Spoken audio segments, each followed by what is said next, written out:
across the UK. On DAB+, on your smart speaker, on your smart TV, and on your side. This is Talk.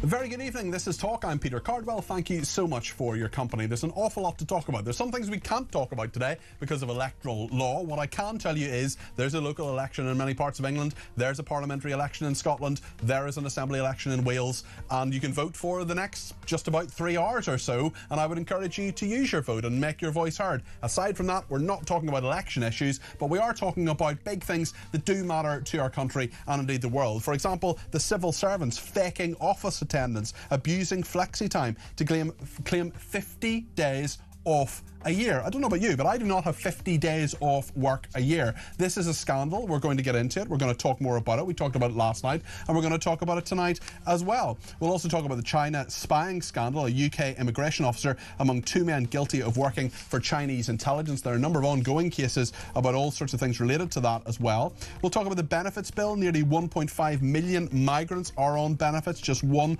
in 100 failed asylum seekers are actually returned to their home countries. We have a lot more data now than we did previously. We'll talk about Trump and Iran, day 69 of the war. It's very possible to have a deal. He's been saying that for some time. But apparently if you slow down and you use a bit less petrol, well, then the pressure could be off the oil price. I mean, this is a crazy thing that Labour think tank is saying. We'll get into that a little bit later on. And the GCSE pupils who are taught it is their civic duty not to offend anyone. That is what is called absolute nonsense. You can offend whoever you want. You can and nobody has the right not to be offended, although you may not know it in today's society. There's a lot to talk about this evening. I want to talk about it with you, and not just my guests, but you at home as well. Please do give me a ring. Whatever's on your mind, 0344 499 1000. You can text me 87222 with the word talk in your text. You can tweet me at talkTV. Follow me at Peter Cardwell. You can drop me a voice note on the main number. You can drop me a WhatsApp text message on the main number, or give me a ring on the main number, which is of course 0344 499 1000. Just have no nervousness at all about what you can't talk about. I'll keep you right, because it is election day and there are certain election rules about what we can and can't talk about, but I will keep you right and keep us all within the law and make sure that we have as much free speech as we can this evening on the home of common sense. So much to talk about here in the Evening Exchange. Stay with us here on Talk. I also want to say to Mary in Cumberland, she says, I must apologise to you for my phone call the other night about the fact there were no elections in Cumbria. I was so nervous I just froze and forgot to even say hello to you. I'm so sorry. Mary, please don't apologise. I remember that phone call, and you were perfectly pleasant and perfectly lucid, and you made your points really, really well. I know it was your first time on the air, and it is tricky. I mean, my first time on the air, I was very nervous. I do this for a living. I've done, hundreds, thousands of hours of broadcasting, and it's easier for me because it's the thing I do every day. It's my job, and I understand when people pick up the phone, it's maybe not the easiest thing to do, but when people do it, when they just say what's on their mind, when they tell me their opinion or tell me their experience, that is a great privilege for me. And Mary, you're welcome to ring anytime, and if you remember to say hello or you don't remember to say hello, that's fine, because we really appreciated your call, and thank you very much for it. And do ring again anytime. Right then, I want to talk about this story about civil servants facing office attendance problems, and there are all sorts of issues because they're apparently abusing flexi time to claim 50 days off a year. This is declaring overtime through a system that allows public servants to choose their start and finish times, and if they work 37.5 hours a week, I know a lot of people who work a heck of a lot longer than that, let me tell you, in the private sector mainly, but some civil servants as well, they can claim overtime and take it as days off, up to a maximum of 2 days a month. But staff are said to be gaming the system. They leave their laptops open at the end of the day while working from home, and they count their commuting time as work. I don't know about you, I'd love to be paid for my commuting time, that would be great. So on top of 25 days annual leave and bank holidays, it means they can take off almost 50 days in a single year. Well, this is a member of staff of the pensions regulator said almost every member of staff below senior management level is entitled to 2 flexi days per month, and virtually everyone takes them. People routinely are claiming travel time between home and the office as working time. Others counted time spent dropping off or collecting children from school, or even breaks taken from activities such as cycling, framed as part of mental well-being, being paid to cycle. I'm sorry, I'm not happy about that as a taxpayer. A common practice was for staff to leave their laptops idle from around 4 p.m, only returning at 5:30 to shut them down so they could log another 90 minutes into their flexi balance. What a scandal. Philip Kistley is with me, Senior Fellow at the New Culture Forum. Philip, I'm not going to demonise working from home. I do it from time to time as well. But clearly there are people who are massively swinging the lead here, and it's becoming common practice. It's extraordinary. So some of these people, Peter, have not been to the office for years. Yeah, that's true. It's incredible. I just reading the story. I'm actually working from home now. I don't have a problem with working from home. The difference between me and them, and the difference between you and them, is if we don't work, we don't get paid. Whereas if they don't work, they certainly do get paid, and they know how to work the system. But there seems to be, we'll come to some of the things they get up to in a minute. But there doesn't seem to be any checks and balances within nobody seems to be checking the amount of work they're doing or the quality of work they're doing. So an example is, I don't know whether you touched on this last night, but an example is people would drive into a car park next to work, log in, and then the system says, oh, you're at work. Nobody seems to be checking what they're doing, actually, but the system says that you're at work, that's enough, and then they go home. Yeah. They're also claiming, see, I'm really exercised about this. They're also claiming London allowances, and they're living outside of London as well. So that's another thing that's come out. I mentioned this last night, Philip, but I was reading about someone who went for a job with a London allowance and gave this is basically fraud, gave the address of a friend of theirs who was taking in their post for them and sending it on to them for a bit of a thank you fee or a few pints, and they were getting the London allowance, so essentially defrauding the taxpayer out of thousands of pounds a year. Well, this is just a fraudulent culture. It isn't just a few people, or it isn't people just swinging the lead. It's the broader culture of the whole civil service. It's not the whole civil service, Philip, is it? There's a lot of... I worked with civil servants for 3.5 years. A number of them, I was very happy with many of them who worked very, very hard and were very dedicated. But clearly there are loopholes that are there, and it should be up to the management of the civil service to deal with that and to close those loopholes. When I say the whole civil service, I'm not talking about individuals there. I'm talking about what you've just said. I'm talking about the culture. I'm talking about the management. I'm talking about the way it's organised. So and there's the arrogance of these people as well. This is what gets me. I was just thinking about the people who haven't been to work for years, and they have their annual review. Oh, I see you've not been to work this year. I haven't. Oh, great. Okay, here's a pay rise. What are your objectives for next year? Oh, to come in for a day. No, to stay a bit more time in bed, because I'm a fragile little petal, and I've got anxiety and depression, and I think this is something else as well. Okay, this is about people. It's not so much about what they're supposed to do. It's not about the core purpose, because a lot of their time will be spent on DEI schemes as well, and it's no secret, is it? There just seem to be a lot of people who don't spend a lot of time doing what they're meant to be doing. And if you're a minister in government, or you're a senior civil servant, or you're just a good civil servant who wants to get their job done, it must be incredibly disappointing and very frustrating. It's the people who actually come into work every day, do the job properly, whether it's working from home or not, or hybrid or whatever it is, work hard, and then it gets sort of swallowed up in this amorphous, for want of a better word, blob of people who just don't do the job they're meant to be doing, and they're swinging the lead with their flexi time. Yeah, but they are very definitely allowed to do this, and there is a culture which actually must encourage them to do this, because you don't, in any kind of workplace or in any kind of sector, you don't get this kind of behaviour unless you are absolutely allowed to do it. Now, I worked in education for 25 years. Okay, it's not the public sector as such, but it's exactly the same ethos. And I'm here to tell you that you could get away with murder if you wanted to. You know what I mean? It's the same thing. Well, there are very few teachers or academics who ever get sacked about anything. I mean, we have had some forms of governments previously. There was an anti-woke czar, Esther McVeigh. She was Minister for Common Sense. Jacob Rees-Mogg was a minister who went round asking civil servants to come in and said, sorry, we missed you. Do you think Labour aren't taking this seriously at a national level? No, of course they're not, because this is part of. I think this is part of their whole ethos. I think this is the days off. This is the anxiety and depression culture.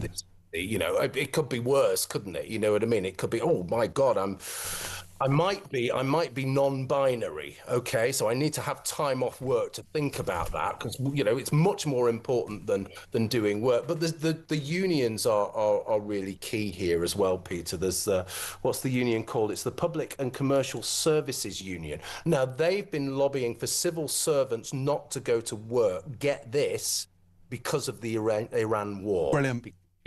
Because fuel costs too much. Oh, Now, for goodness sake. I would love for tradespeople, plumbers, electricians, brickies, etc. What do you think about, if you're listening to this, what do you think about that? Because that absolutely makes my Well, exactly. And it doesn't matter, how much you're paid. And certainly when it comes to train fares, bus fares, the price of petrol, so many people just have to deal with that and get on with it because of the jobs they do. I want to ask you about a couple of other things, Philip, actually. One is about GCSE pupils. Don't know if you've seen this story. GCSE pupils taught it as their civic duty not to offend anyone. This is secondary school pupils being taught it's their responsibility not to offend other people. A GCSE revision guide for citizenship studies states that British people have a responsibility to use freedom of speech but not offend. It's designed to help 16-year-old pupils prepare for their Pearson Edexcel GCSE in citizenship studies. Almost 21,000 pupils took the subject in England in 2025. I mean, I am all for students having some sort of qualification in citizenship, knowing their responsibilities are, knowing that voting, for example, today is a good example, is an important thing for people to do. But teaching people not to offend people, what on earth is going on here? Well, that's another way of saying that you're not allowed to think critically, actually, because if you think critically and if you say what you think, we're not talking about being abusive here. We're actually talking about concepts, theories, and ideas, and people find those things very offensive. So if you're not allowed to offend anybody, you're not allowed to think, actually, because this is how we move forward, isn't it? Well, indeed, and it's nonsense as well, because lots of things can offend lots of people. I could say right now, I'm terribly sorry, Philip, your glasses deeply offend me. I mean, it's nonsense. It is, and of course, I don't have the right not to be offended. Yes. Okay, you're allowed to say what you want, as long as you're not getting people to kind of come and attack me because of my glasses. Then that's fine. But this culture of shutting down, this culture of being silent, because if you actually say what you think, and we all know the kinds of ideas that are being shut down here. Okay, it's political, it's ideological. It isn't about etiquette, or it isn't about not hurting people's feelings. It really is about marginalizing conservative modes of thought, and really that's what it's about. I want to ask you about immigration as well, and these immigration statistics, Philip. Robert Jenrick gave this a couple of months ago, was talking about migration system and the Boris wave. He is, of course, the Reform UK MP now. He has defected from the Conservatives. Let's just have a look at what he said a couple of months ago on this. Priti Patel, the shadow foreign secretary, created the very migration system that enabled 5 million migrants to come here. The greatest failure of any British government in the post-war period. When asked about this last year, she defended her actions. She doesn't believe she did anything wrong. I mean, there are quite a lot of people who were part of the Boris wave, part of that national government migration wave, that don't feel they have done anything wrong. And we have got all sorts of interesting statistics now about nearly 1.5 million migrants on benefits and just 1 in 100 field asylum seekers returning to some countries, Philip. Yeah, it just feels as though the whole system is completely broken. And I think that 1.5 million, I think, is 200,000 up from this time last year. So nothing's changing. It's only getting worse. And I think Robert Jenrick's absolutely right there to call out the Conservative Party. They were appalling. We are in this terrible, terrible mess. But not only are we saddled with this huge cost, as we say, we cannot legitimately remove these people. And there are particular nationalities where I think it's 1% of Somalis, 1% of Iranians, 1% of I think it's Eritreans as well. So it tends to be the nationalities that in the crime statistics feature very, very prominently, and nationalities that also are a real drain in terms of welfare. It seems that they just will not go. So it feels as though the whole system is rigged against us. It feels as though we will have to pay and pay and pay. And it also feels as well that if you actually say anything against this kind of stuff, you're still pilloried as being racist. I'm not racist at all. I just feel as though I cannot cope. I cannot pay for all of these people who contributed nothing to the system. And I would imagine that many viewers feel the same. Just before you go, Alex has sent me a WhatsApp with a question for you. He says, could you ask Philip about the school curriculum discouraging freedom of thought and critical thinking, producing fewer visionaries like happened in Russia? Do you think that's something that's happening? Alex has asked you about that. Yeah, to Alex, yeah, I think that has to happen because you're going to have a kind of a regimented kind of thought. If the whole point of freedom of expression is that sometimes you really offend people, okay? And I was just thinking back as you were just saying that. I was thinking about the Life of Brian film, for example. That's a really good example of freedom of expression. And thinking back earlier to popular culture like Till Death Us Do Part, which was all about massive arguments about politics and religion and race, all of those kinds of things, which are very, very important to us. If we can't work through them, if we can't articulate what we think, if we can't come up against ideas that we massively disagree with, then we can't change our minds, Peter. And that is the key thing. That's the really worrying thing. And I don't want to see a generation of young people who are actually not able to think because they're told to shut up and keep quiet. Philip, great common sense there, and for the record, I think you've got lovely glasses. That is Philip Kisley there, who's a senior fellow at the New Culture Forum. Karen in Bournemouth is on the line, first caller of the evening exchange, and you can of course ring in too, as she has, on 0344 499 1000. Karen, what do you think about this GCSE textbook telling students not to criticise, not to offend people? What do you make of it, Karen? This is another form of grooming of children. Oh, hi, Peter, by the way. Hello. Yeah, this is just another form of grooming for control. I mean, it's not as serious as the grooming that happens otherwise. I mean, you're talking about, children being sexually abused there. But, but the thing is, if the child can't defend themselves for fear of offending, they can't defend themselves, therefore they can be groomed for anything, including sexual. Is that not a bit of a leap, Karen? No, I know kids. I've worked with them for many, many years. And what would you encourage them to do when you're working with them? How would you encourage them to think critically, to stand up for their opinions? I've always encouraged them to stand up for their opinions. I used to get in trouble from the teachers quite frequently. Right.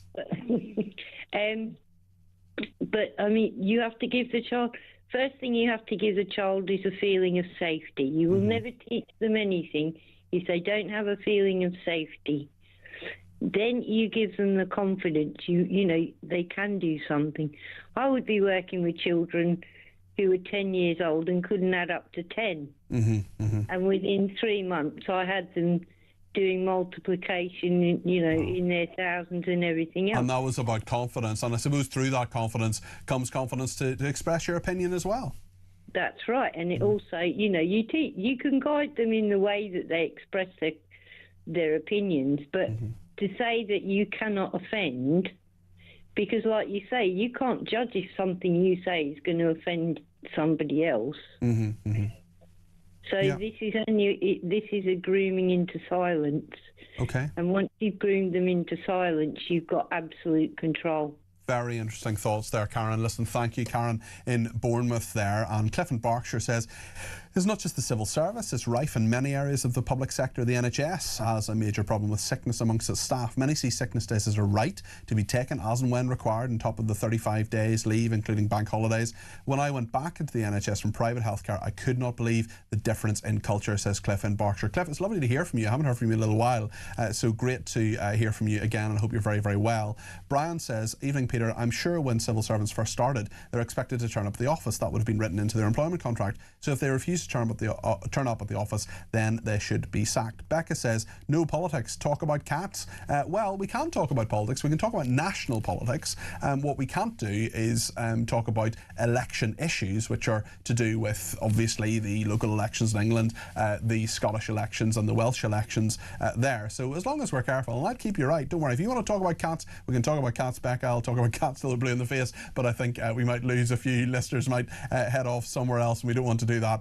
Zarina says, I work every Sunday without pay so that I can plan interesting lessons for my pupils. Teachers all over the country are doing this. I know you're absolutely right, Zarina, and in fact my parents were both teachers, and I remember particularly my dad would spend a lot of Sunday afternoons often preparing things and working hard and he was a head teacher and doing things like budgets, for example, with big spreadsheets and huge printouts and so on, doing that, running the school. And it was not a 9-to-5 job by any stretch of the imagination, but there are certainly teachers who do see it as 9 to 5 or even 9 to 3 in some cases. I suppose it's the same as most jobs. There are some people who work very hard and some people who don't. Another person says, how about the schools and colleges applying your mantra, disagreeing without being disagreeable instead of pandering to the wet wipes, says Angie. And Mary has been back in touch from Cumberland and says, thank you so much for being so understanding. Well, that's absolutely fine, and I hope to speak to you on the phone again soon, Mary, when you have another point to make. You're very, very welcome to do so, whether you're Mary or anybody else watching or listening. 0344 499 1000. So much else to talk about. We'll be on the debate desk in just a second. We will be speaking to James Hodgkinson and Leo Watson, political commentators both. James, of course, works for the Adam Smith Institute too, and we'll hear from you as well. 0344 499 1000. Stay with us.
Current affairs, international news, letting criminals off while sending... Oi! Oi!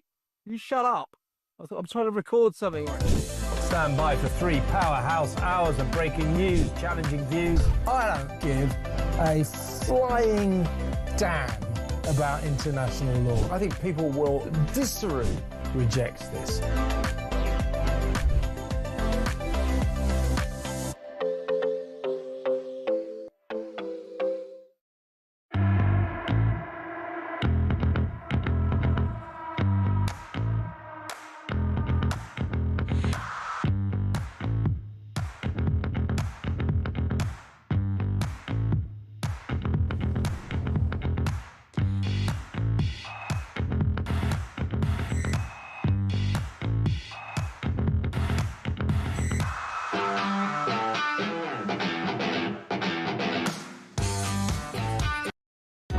Across the UK, on DAB+, on your smart speaker, on your smart TV, and on your side.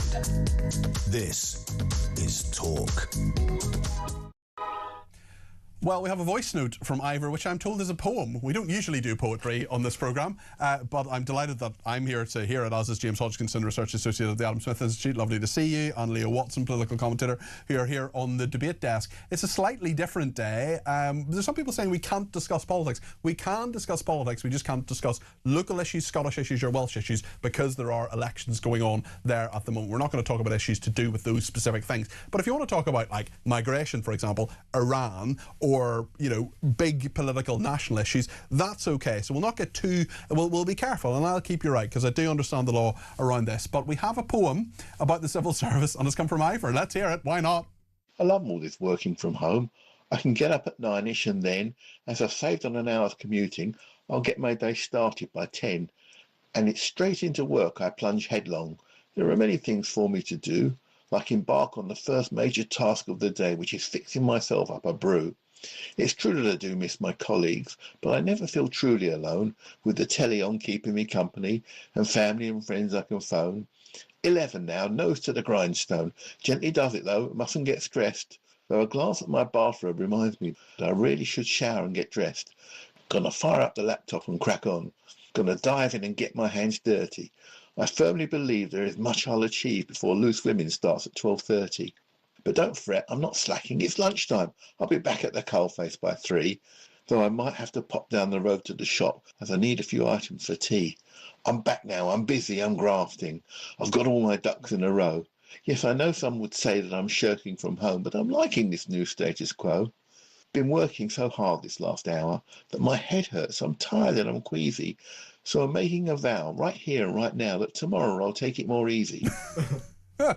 That is very good. Is that an original by you, Ivor? I wonder. It's very good anyway. It does illustrate a much more serious point, of course, which is that civil servants are apparently abusing flexi time to claim 50 days off a year. James, what do you make of this? Well, I think for me, I'm not going to stand here and say that everyone working from home is guilty of wrongs. For me, this story is about accountability to the taxpayer. We know that over 4,000 HMRC staff have not been in the office for the last 6 months, 900 for over a year, 182 for over 2 years. These are big numbers, and I might not have a problem with it if the productivity of the public sector was keeping up with the general economy, but it isn't.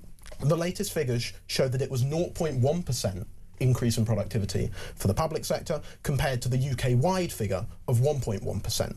And we've got to bear in mind these services do affect the public. The Land Registry has seen 18-month delays in some services, affecting how people can or can't complete property sales. And the 2025 story said that 40,000 customers were cut off without warning when phoning HMRC to sort out their tax affairs. I've moaned about this. Unacceptable. We're now on day 2 of my moan about HMRC. When I rang them, was on hold for 42 minutes and literally said, "Hello, my name is..."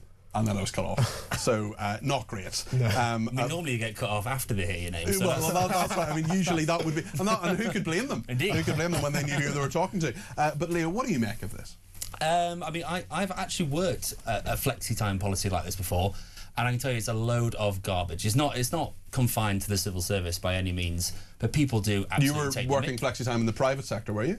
Charity sector initially, so a number of years ago, but you would find people, if they needed an extra day, would stay an extra hour, do a little bit of shopping on the Daily Mail and all this kind of stuff. And the people who are genuinely working serious overtime were put under enormous pressure to take time off, when actually we're like, well, I want to be here, I want to do the work, there's a lot on, I don't want to take 2 days a month. It was nice when you could say, oh right, actually I would like to go, for me for example, I would like to go to the cricket today, so actually we'll take a day off today. But don't pressure me to take 2 days off a month. So it's ridiculous, but you know, civil servants are such a punching bag. I think it's a bit of a weak story, although I do think the system needs to change. You think it's weak? I mean, okay, there are a small number of people, 182 people, the HMRC, you know, has tens of thousands of people working for them, but it's kind of the principle of it as well, because people like you who were working hard and were, you know, doing the right thing and not swinging the lead, we all know someone in the office though who is there 9 to 5, arrives at 5 to 9, is there at 5:05 and leaves,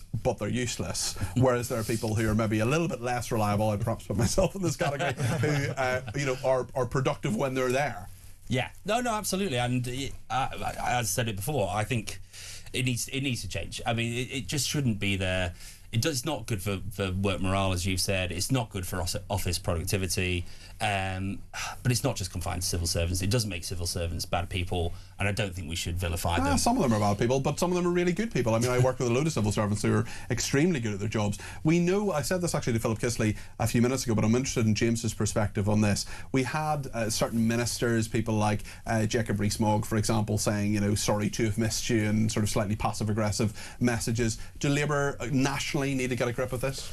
Well, I think the national problem is there, but alongside the taxpayers, who are, in my view, victims, the good civil servants, the civil servants who do turn up every day and who work very hard for this country, are also victims, because we're having this conversation now about the civil service. We used to have a civil service that was a Rolls Royce of a civil service, for want of a better phrase. So I think it's actually civil servants as well. The one time you've ever agreed with Michael Heseltine. There are civil servants as well who must be sick and tired of this sort of story coming up. They don't want the slackers, they don't want the freeloaders, and it's about time we get a handle on this properly.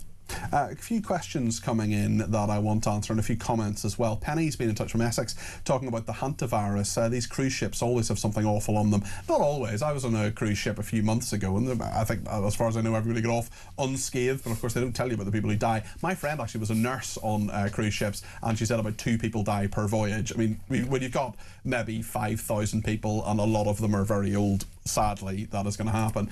My husband and I, says Penny, did a 4-week cruise to the West Indies, and the end of it caught Legionnaire's disease. Penny, that's awful. Goodness me. On another in October the 2023, we caught COVID, and we now have long COVID since then, having had 8 vaccinations. It wasn't even rife then. It does put you off, says Penny. Penny, my goodness, that is a bad run, certainly, and I wish you good health, and your husband as well. Regarding articulating ideas, we're going to go to this on the debate desk in a second. Melanie in Staffordshire says, even when some university students overseas cannot articulate ideas well, so will randomly call people a racist with no evidence whatsoever, that is over the line and could be down to a person's jealousy and not the other person being a racist. In fact, the second person may not have even said anything. We will certainly come back to that topic. Rupert says, what happened with the Epsom rape case? Well, Rupert, it's an interesting one actually, because there was apparently no crime committed. That is what the police said, and for a number of days people were asking, what's going on here? Why aren't we being told? Why are there no suspects? Why are there no descriptions? And the police could not find any evidence of a crime being committed. There is a full statement, certainly on the local police forces, on the Essex Police, I would imagine, on their website, and you can go and have a look at that and see exactly what they said at the time. But yes, that was just one of those things that apparently didn't happen. So very, very unfortunate. Angie says, Ivor's poem was brilliant, well done to him. On another note, I thought upon seeing them that Leo had brought his son to work. That's a little bit unkind. A little bit unkind. But, you know, good to get the young people working, you know, part-time jobs and so on. Anyway, on cats as well, lots of people getting in touch about cats. Ian says, is it true they can see in the dark, even in a completely dark room? I don't think that's true. They do have excellent, they don't have very good eyesight, but they have very good sense of smell. Anyway, we're covering quite a lot of topics this evening. We're keeping well away from local issues, Scottish issues and Welsh issues because of the election, and of course the polls are open if you are eligible to vote for another 2.5 hours or so. We will come back to the debate desk with Leo and with Leo Jr., aka James, in just a moment. So you're very proud of your son, I know. So stay with us here on Talk.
across the UK.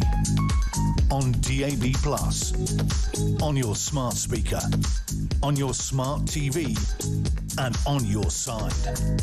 This is Talk. Well, thank you very much indeed to everybody who has been in touch. There's some voice notes coming through, and we've also got a number of messages as well. So thank you to everybody who has sent that. Cliff in Berkshire says, thanks for your kind words, Peter. He says, have you noticed, or is it just me, every time you contact the government, department or agency, they assume you will shout or abuse them? Do we really need to be told not to abuse staff, or they'll terminate the call? Well, I think a lot of people do that. They do record those calls, certainly, and they're in, I think there is a high level of abuse towards staff. I remember there was one government call I had. It was to do with, I think I was switching my pension or consolidating my pension. I've worked in a million different places, so putting the pensions together, and he had to go through, the guy, poor guy, had to go through all these questions, about 20 questions. Have you been coerced into this? Are you, has someone told you to do this? Is someone promising you benefits as a result of this or whatever? And it was just to make sure I hadn't been diddled, but the answer was no to all of them. And he actually said at the end of the call, he said, thank you for your patience with this. Not everybody's very patient with it. And I think when you have a lot of red tape and a lot of different processes to go through, often the people, the call handlers, they often have a tough job, so we do need to try to be patient with them, and it's probably not their fault there aren't enough of them, really. So there's a lot in that, but keep your messages coming in and all of that. James Hodgkinson and Leo Watson are with me now. The interesting one on a UK immigration officer among two men guilty of working for Chinese intelligence. James, just tell us some of the details of this. Well, it's very interesting because it's been described as a shadow policing operation. So we're talking about Chinese state-associated people who have infiltrated our systems and our government agencies, which is, of course, worrying. This specific case relates to a UK immigration officer who's been found guilty of working for Chinese intelligence. The guy's name is Chi Wai, and he was a Home Office worker who used Home Office computers to obtain data on dissidents and UK politicians and former politicians in order to, assumingly, pass that on to other actors as well. And the worry is how sophisticated this is, because when you look at the accounts of the arrest, there are false warrant cards that were thrown out of windows. This is clearly a very sophisticated operation, and it is, of course, destructive. But we're living in a time now where we have threats from a much wider range of hostile states. China, of course, Russia, Iran. So this sort of thing, when you hear about it, you've got to think, brilliant that he was caught. Yeah. But you've just got to be on your guard. And perhaps against the odds that he was caught. Yeah. What do you make of this, Leo? Yeah, as you say, I think brilliant that he was caught, and good work to our police and security services who do incredible work every single day. But I mean, what does it mean? I mean, we can't stop doing business with China. We have to do business with some of the largest global economies in the world. You'll get the likes of Ian Duncan-Smith, who was surveilled under this operation. But, Syrian, he's one of the biggest champions of Brexit that you'll ever see. Says we can now strike out and make trade deals with anyone we want in the world outside of the EU. Well, one of the biggest people we need to make trade deals with and have good relationships with is China. So I really think we should focus on trying to maintain excellent relationships as we possibly can. Well, if they're spying on us, growth going. If they're spying on us and causing, we're spying on them. That's part of it. Well, we are spying on them, but we're not trying to undermine their entire system of government and pull the rug from under them. I just don't think we have the power to do that. But they have the power to do it for us. And we have, we were an imperialistic power in China. Let's not forget. So our hands are not clean in China. I think. They spy on us, we spy on them. Let's not distract from building incredible diplomatic and economic relationships so we can become a huge, growing nation. And just forget about human rights? It's difficult. I mean, obviously, I hugely care about human rights, and the plight of the Uyghur is disgraceful. But where can we go? This country is on its knees because we haven't had growth in now 16 years. Where do we find growth? How do we get people in this country's lives to a better living standard so we can all be healthier, happier and more prosperous? The way you do that is by making deals with these big countries. I don't envy the likes of Sir Keir Starmer and anybody who's in power who has to make these calls, but I'm sure he will look at the most deprived areas in our society and say that has to change, and this is how you change it. James?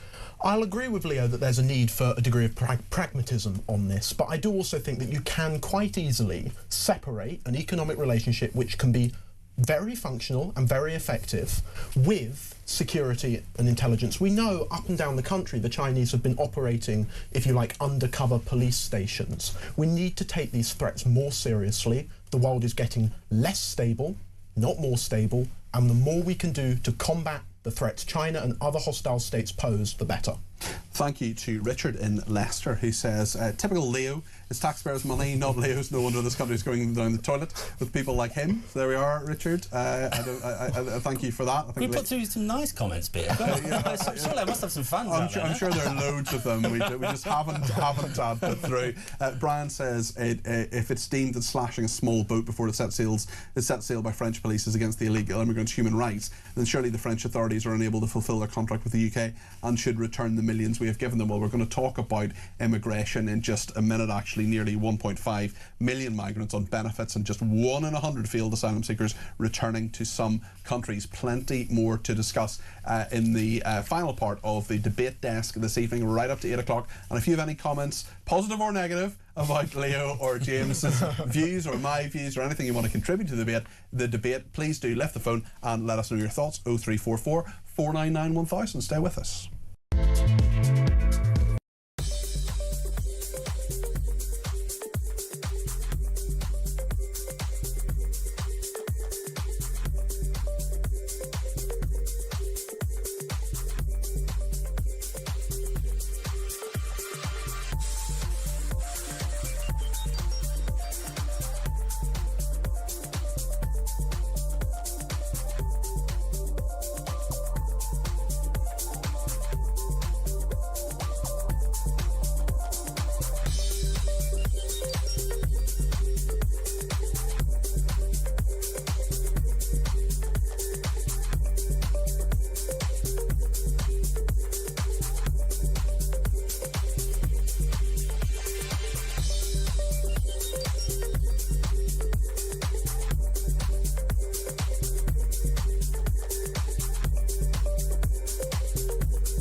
Current affairs, international news, letting criminals off while sending... Oi! Oi!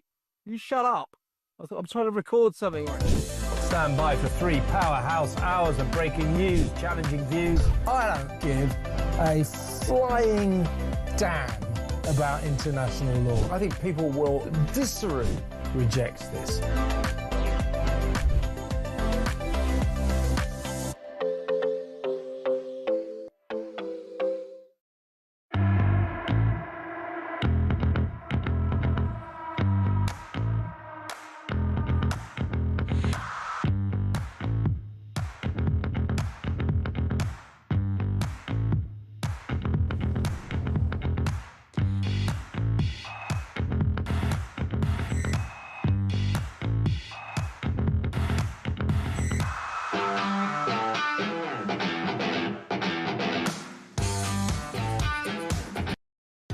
Across the UK, on DAB+, on your smart speaker, on your smart TV, and on your side. This is Talk.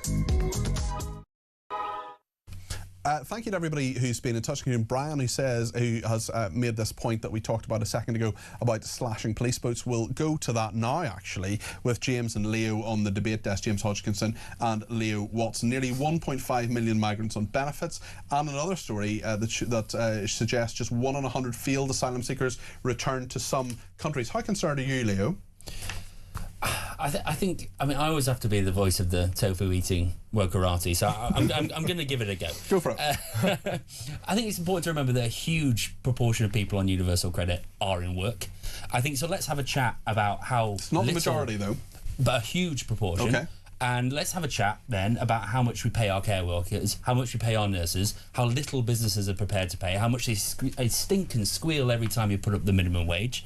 And also, people fall upon hard times. That is the way it goes.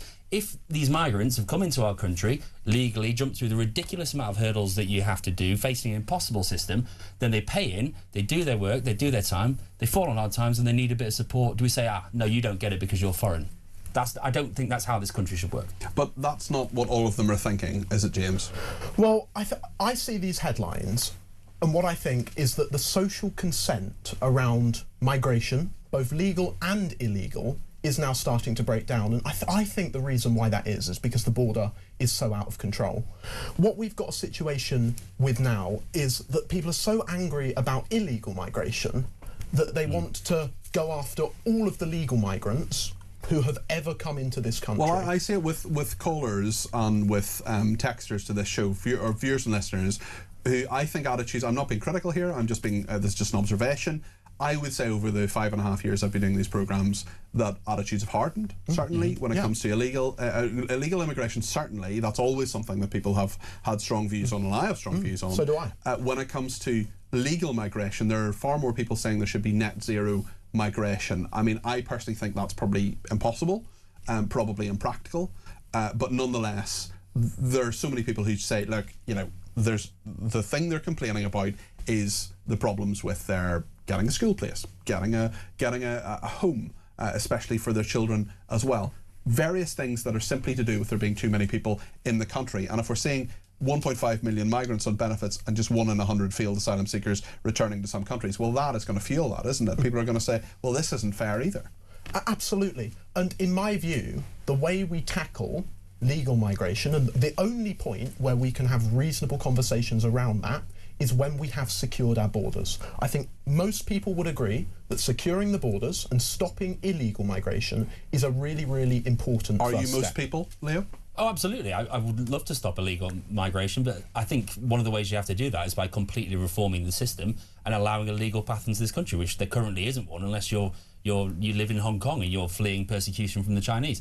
So, yeah, I don't think many people on the right have that view or even take that in consideration. They just think about shooting the boats in the water, which I think is just disgraceful and wrong. So, Labour have had 2 years in national government. Why haven't they fixed this, or at least attempted to fix this? The Tories had 14 years and arguably created it. So, lots of people talking about the Boris wave, certainly. We can't. Although it was Tony Blair back in the day opened the floodgates in the first place.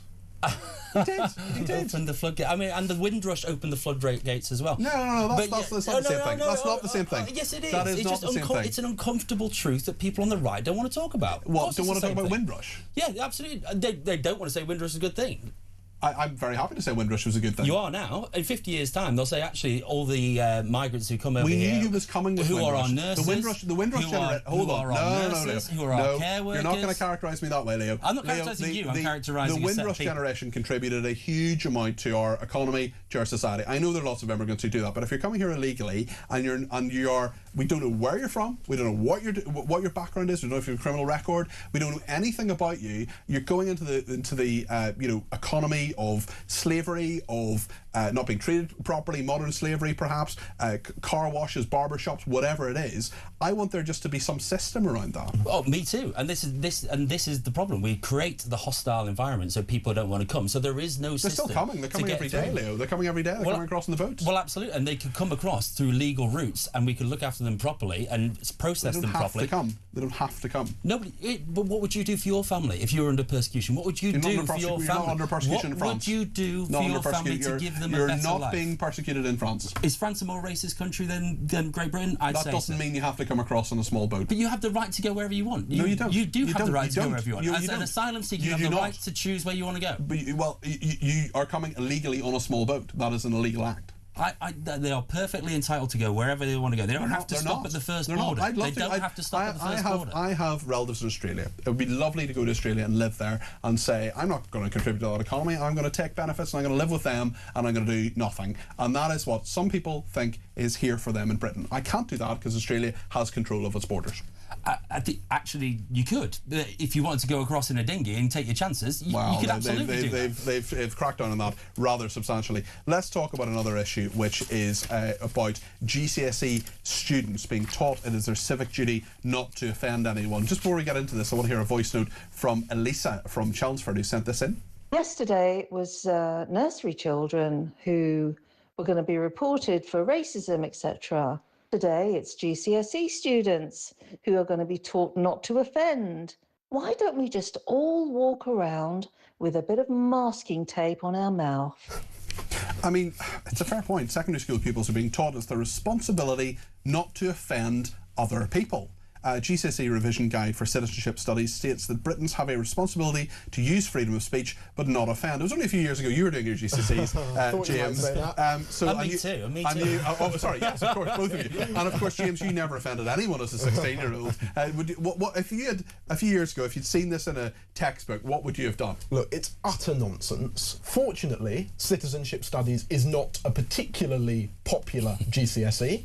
I think I read it's about 20,000 people are going to take this exam.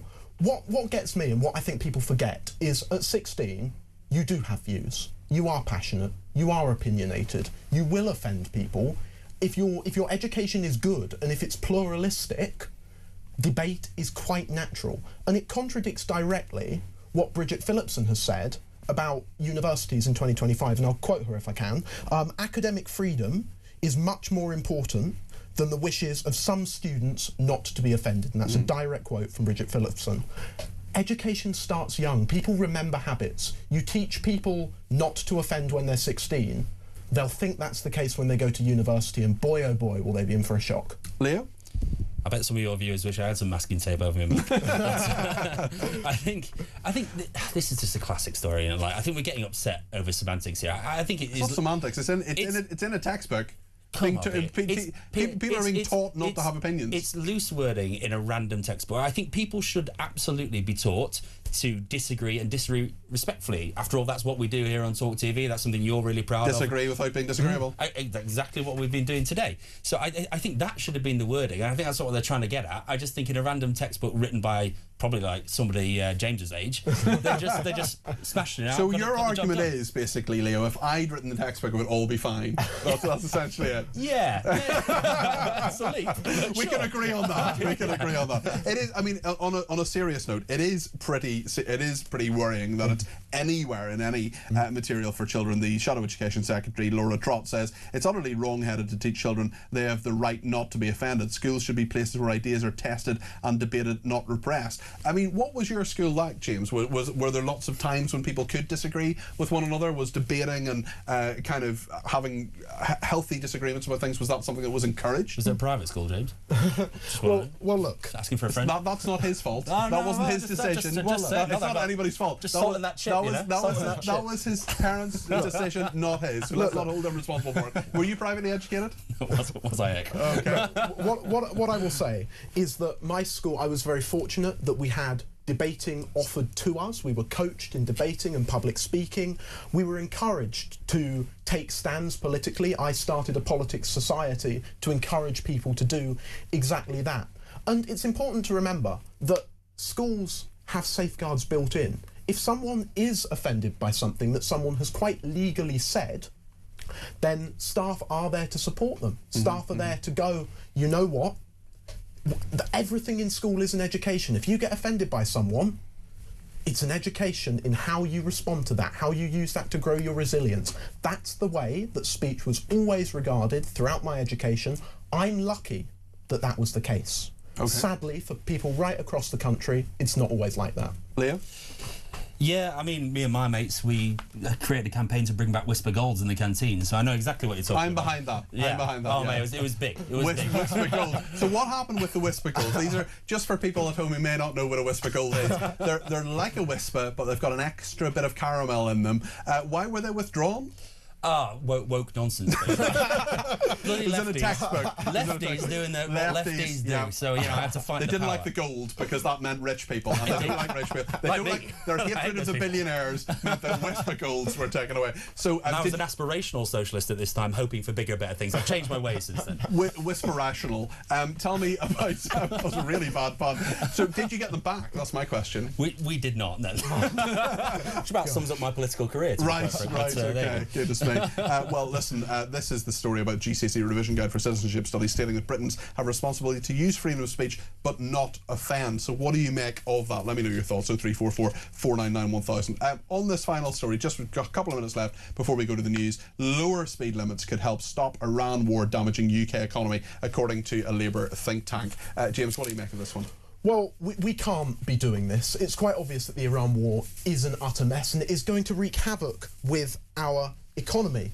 Inflation could rise to 5.8%. Government could be looking at deficits of £8 billion a year, and thousands of flights are on the ground already. But this is not the way you fix it. We should be drilling more in the North Sea. It's a shame that we didn't look at bringing in nuclear. If we'd have done those things, okay, prices might not be cheaper, fuel might not be as abundant, but the government would have funds to support the most vulnerable. Leo? I mean, James, I love you. I really do. We have great chats outside of here, but that is an outrageous position. What's your position? Drilling now is not going to change our oil prices today. It will give the government money to support. I think looking at sensible solutions to bring down the cost of petrol Attacking right now. motorists isn't sensible. Right now, it is sensible. We have to take those measures, and I think we should. I think we should drill more. I think we've agreed. We've on agreed that, on this before. But saying we shouldn't take sensible measures that would affect the price of fuel in the here and now is a nonsense. That's for the birds. Okay, well, thank you both very much. That's James Hodgkinson there. He's a research associate at the Adam Smith Institute, and Leo Watson, the political commentator. In a minute, we're going to talk more about this civil service faking office attendance. We'll also talk about the GCSE studies in the China spying scandal and a bit of Iran as well and what's going on there. Donald Trump says they're close to a deal, but he said that on a number of occasions, let's remember. Thank you so much to Leo and indeed to James. Leo is going to give James some pocket money. He's going to buy him a Whisper Gold with that pocket money. In the meantime, if you have comments, questions, whatever you want to say on the air, 0344 499 1000 is the number to call. Plenty to talk about in the next couple of hours here on Talk.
across the UK.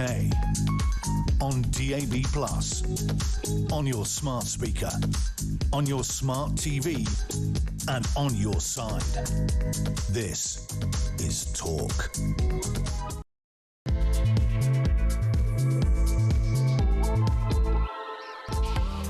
Just gone 8 o'clock. This is Evening Exchange. I'm Peter Cardwell. Thank you so much for your company this Thursday evening. The local elections are on in many parts of England. The Scottish parliamentary elections are on, as are the Welsh Assembly elections. The polls are open for another couple of hours. If you do want to go and vote, I voted earlier today. I would encourage you to make your voice heard. But we're not going to talk about issues pertaining to Scotland, to Wales, or indeed the English local election issues, because we're forbidden to by electoral law. But we are going to talk about a lot more things. We're going to talk about a Whitehall scandal, civil servants faking office attendance, abusing flexi time to claim 50 days off a year. We're going to talk about GCSE pupils taught it is their civic duty not to offend anyone, another Chinese spying scandal, and what on earth is going on with Iran, because there is so much to talk about with all of that. Plenty of people want to get in on the calls. Please do keep them coming. We'll take as many calls, text, tweets and voice notes as we can between now and the end of the programme. 0344 499 1000 is the number to call. You can text me 87222 with the word talk in your text. You can tweet me at talkTV. Follow me at Peter Cardwell. You can send me a WhatsApp text message or a WhatsApp voice note on 0344 499 1000. That's the same number, of course, for phone calls too. So much to discuss between now and 10 o'clock. Stay with us here on Talk.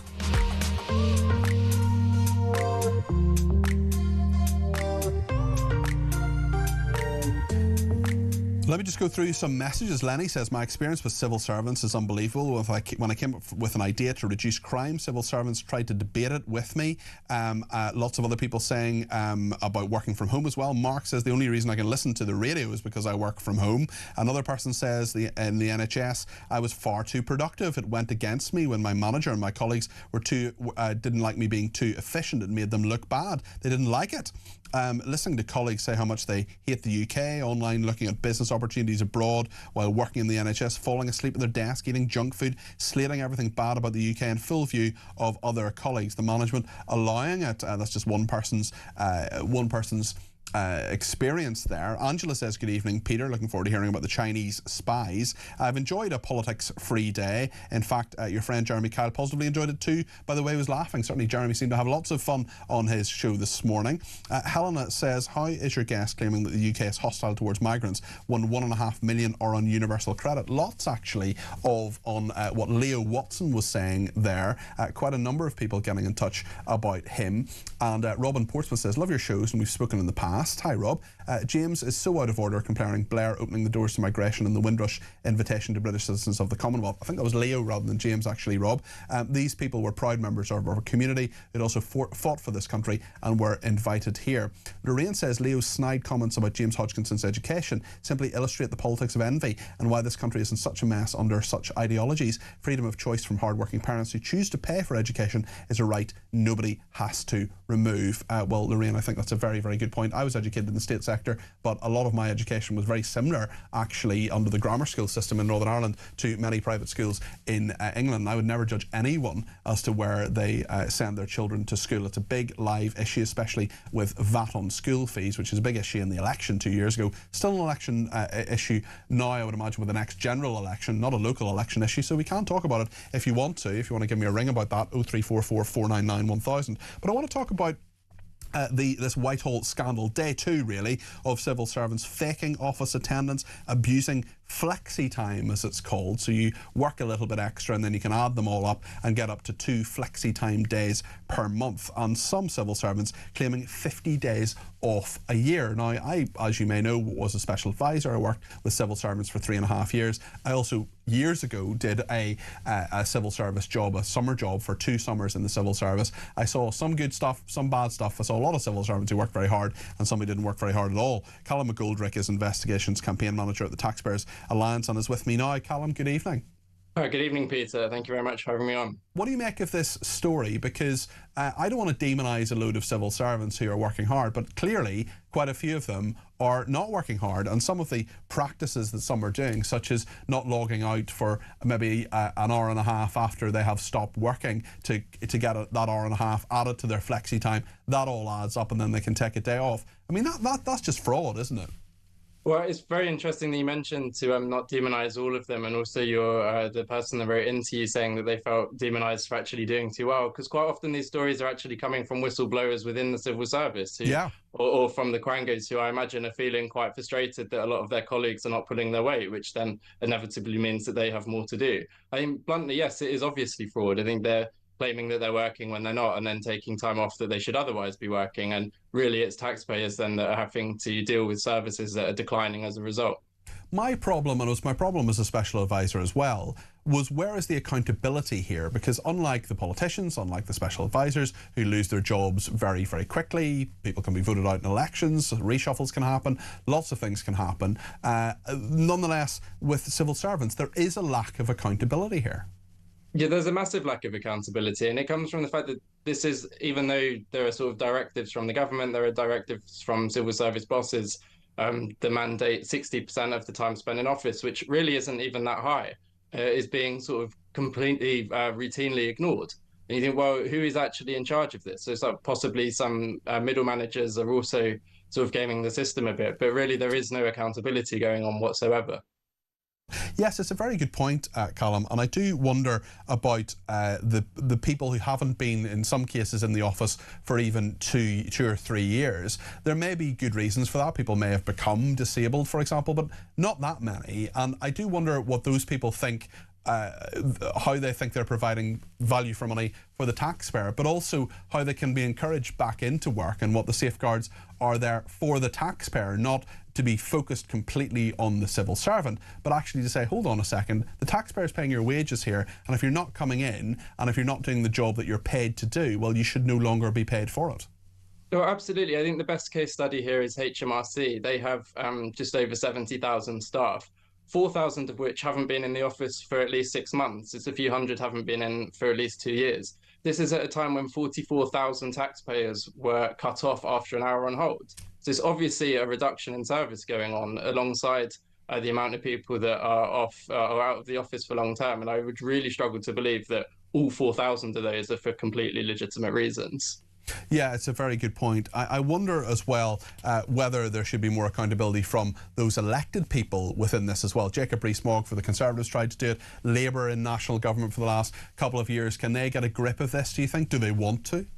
Well, we see it routinely that governments will sort of talk a big game on this sort of thing, and then because this is the people, or these are the people that they need to work with day in, day out, they actually struggle to get anything done, partly because the civil service are capable of massively sort of gumming up the system for governments. But really, it does require some tough action. I'd like to see more disciplinary things going on, and I'd like to see staff that are not showing up or committing fraud at the very least fired, and possibly even taken to over breaches of contract.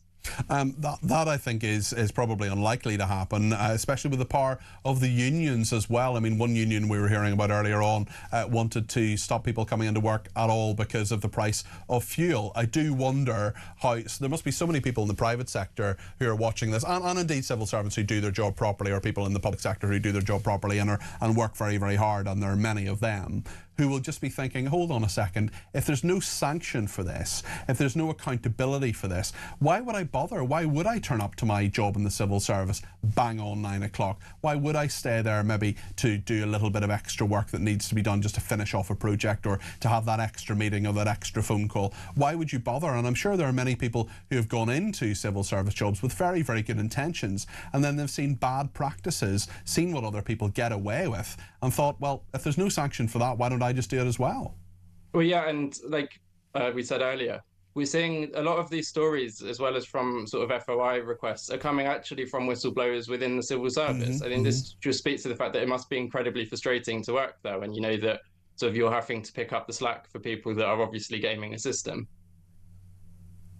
Yeah, it's a very, very interesting one there. So thank you very much for that, Callum, and thanks for joining us on the programme this evening. That is Callum McGoldrick there, who is from the Taxpayers Alliance. And thanks to everybody who's been in touch on all sorts of issues, particularly immigration. We will talk about this a little bit later on the programme, because there are lots of people getting in touch particularly about that. One person says about Leo Watson, I think is perhaps not the most popular with you this evening. Give your head a wobble, pal. Immigration is the biggest issue concerning the majority of the UK, and you're telling everyone they can seek asylum anywhere. Why the UK is full.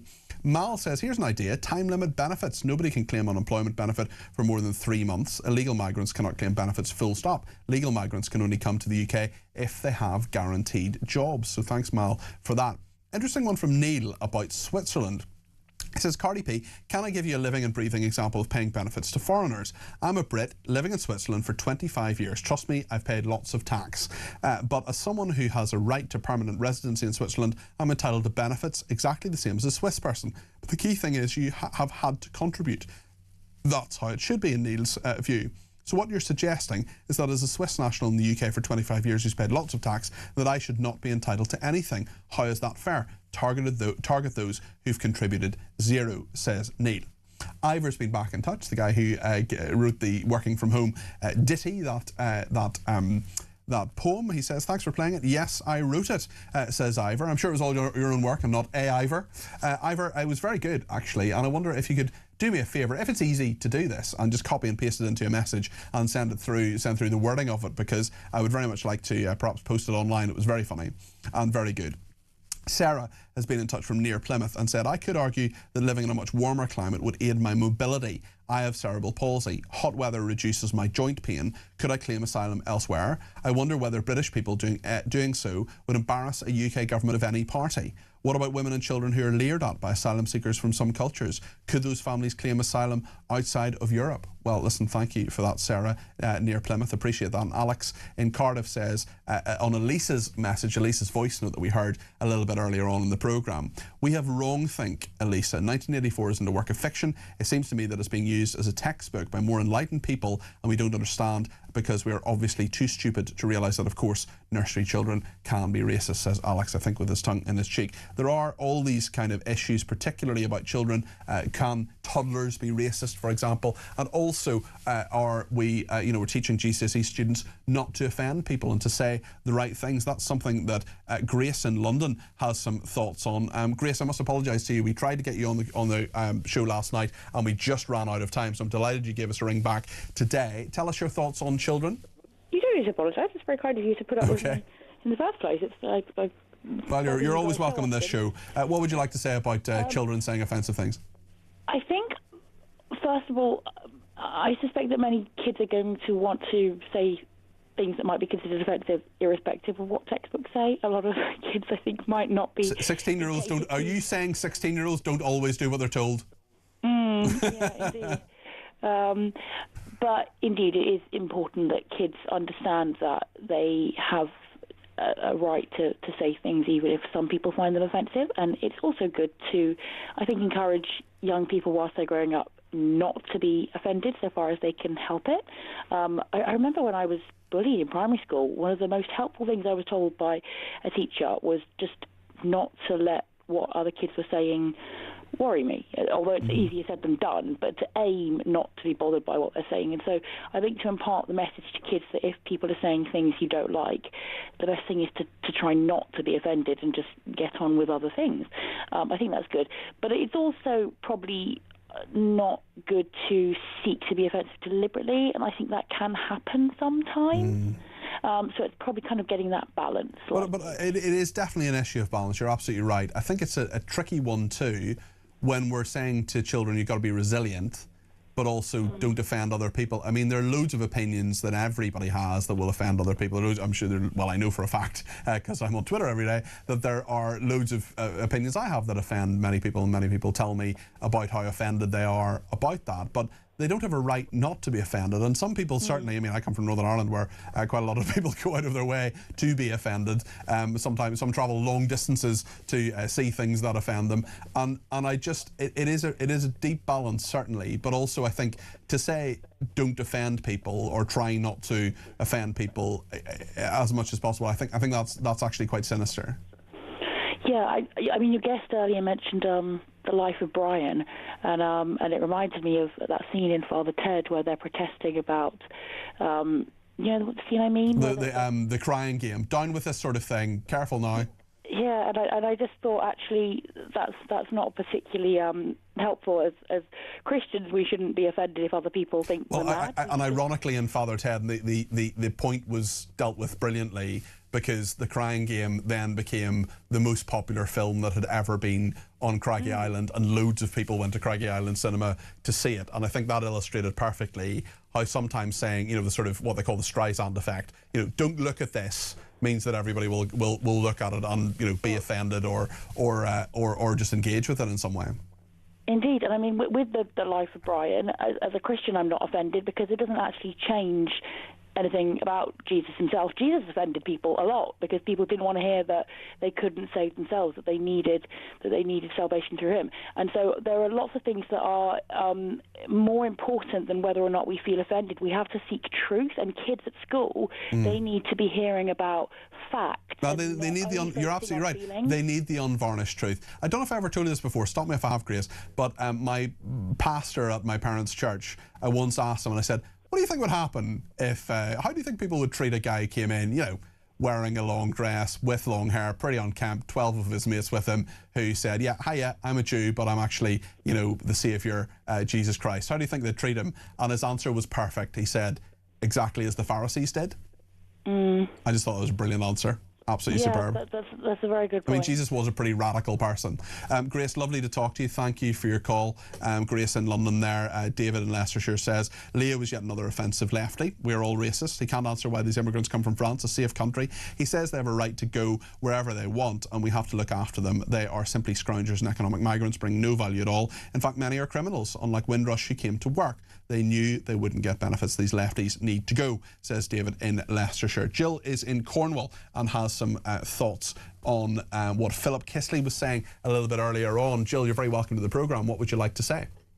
Well, dear me, it's so difficult to have an opinion now, isn't it? Well, you've come to the right place. Well, this is one of the good reasons about this programme and this station, that you're able to have an opinion and it doesn't have to comply. And do you know what, Jill? If you and I desperately disagree on something, the world will continue to turn. Yes, and you're entitled to have your opinion, and if I don't agree with it, providing you haven't been really horrible, vicious or murderous in what you've said, you should be allowed to have your opinion. And if I don't agree with it, I should be able to turn in and say, Jill, I can confirm right here and right now, I've never had a murderous thought towards you. Well, right, what's your opinion on the issue of the day, Jill? It's just the fact that the asylum seekers that have been refused entry because they aren't, you know, and we've deported how many 100? Is that still not very many? On this one in, one out deal is not very many. There's 1 in 100 failed asylum seekers that actually go back to their own country. The numbers are tiny, Jill.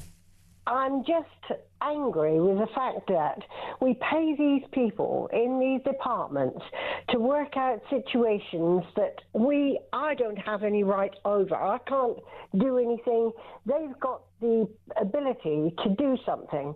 And now we're being told that we can't do anything about these asylum seekers that have been refused asylum, but they're still here.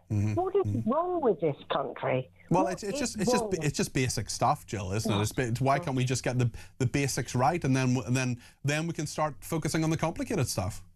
Well, but we're not doing that, yeah, though, are we? Correct. They push the complicated stuff out somewhere else, and people stop looking at that and pick up another thing about something else, and so it goes on. And we now have thousands of people that we don't know who they are, where they've come from. We know that some of them are okay, but some of them aren't. They wish nothing but harm for this country and the people in it. And we've got departments that are supposed to have the ability to turn around and say that person means no. Intends no good to this country, is only here for them, and we need to send them out. Other countries manage to get rid of, I can't think of another word, get rid of the people that are not any... Well, there's so many countries that have much harsher regimes than we do. There's so many within, you know, human rights laws, within the ECHR, for example. You look at various countries, in Scandinavian countries, for example, that crack down on this stuff, and then every excuse in the book is there. For example, European Convention on Human Rights, that is the case in other countries as well. They either just ignore it or get on with it with their own laws. And I think a lot of it is just about national political will to get it done. What about my human rights? Exactly. You know, what about my husband's human rights? What about the fact that he's worked so many years, paid his taxes, struggled to make sure that he works really hard and everything else? What about my human rights? And yet we have these people floating in. We don't know who they are, where they are from, nothing. And we fall within the line of European Court of Human Rights protects them, and not only protects them, but pays them, will house them, and all the rest of it, that some of my family have struggled to get somewhere to live for years. And so much of this, Jill, just comes down to really straightforwardly fairness. Just it's not fair. No, it isn't. And the problem with the government now is that you can't have an opinion that they regard as not fair. Well, look at what they're teaching these GCSE students, for example. Don't defend anybody. I mean, I find that really worrying. I'm not saying we should say to 16-year-olds, go out there and offend everybody all the time and just say, you know, whatever you want that makes sure that you upset as many people as possible. I mean, some 16-year-olds will just do that anyway. But the point is, you've got to teach people to have opinions, but also just to have some ownership of those opinions as well. Well, exactly. And what is the point of having a tongue in your mouth and a brain in your head if you have to do what other people tell you to do, if what they're telling you to do is just complying with what they want you to do? You know, I'm not saying you've got to break the law or anything, but the whole point of education and everything is to teach people to sort of behave and do good things. Exactly. And right things. Exactly. And the point of education, as you correctly say, is to make you think. It's to make you critically evaluate things, critical thinking, you know, have freedom of thought, and come up with your opinions. Listen, great common sense from you, Jill. Great call. Really appreciate that. Very, very thought-provoking for me as well. Lots more to come on this. Please do stay with us. And if what Jill said, it certainly struck a chord with me. Maybe it did with you as well. 0344 499 1000. Stay with us here on Talk.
Current affairs, international news, letting criminals off while sending... Oi! Oi!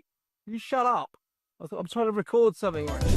Stand by for 3 powerhouse hours of breaking news, challenging views. I don't give a flying damn about international law. I think people will viscerally reject this.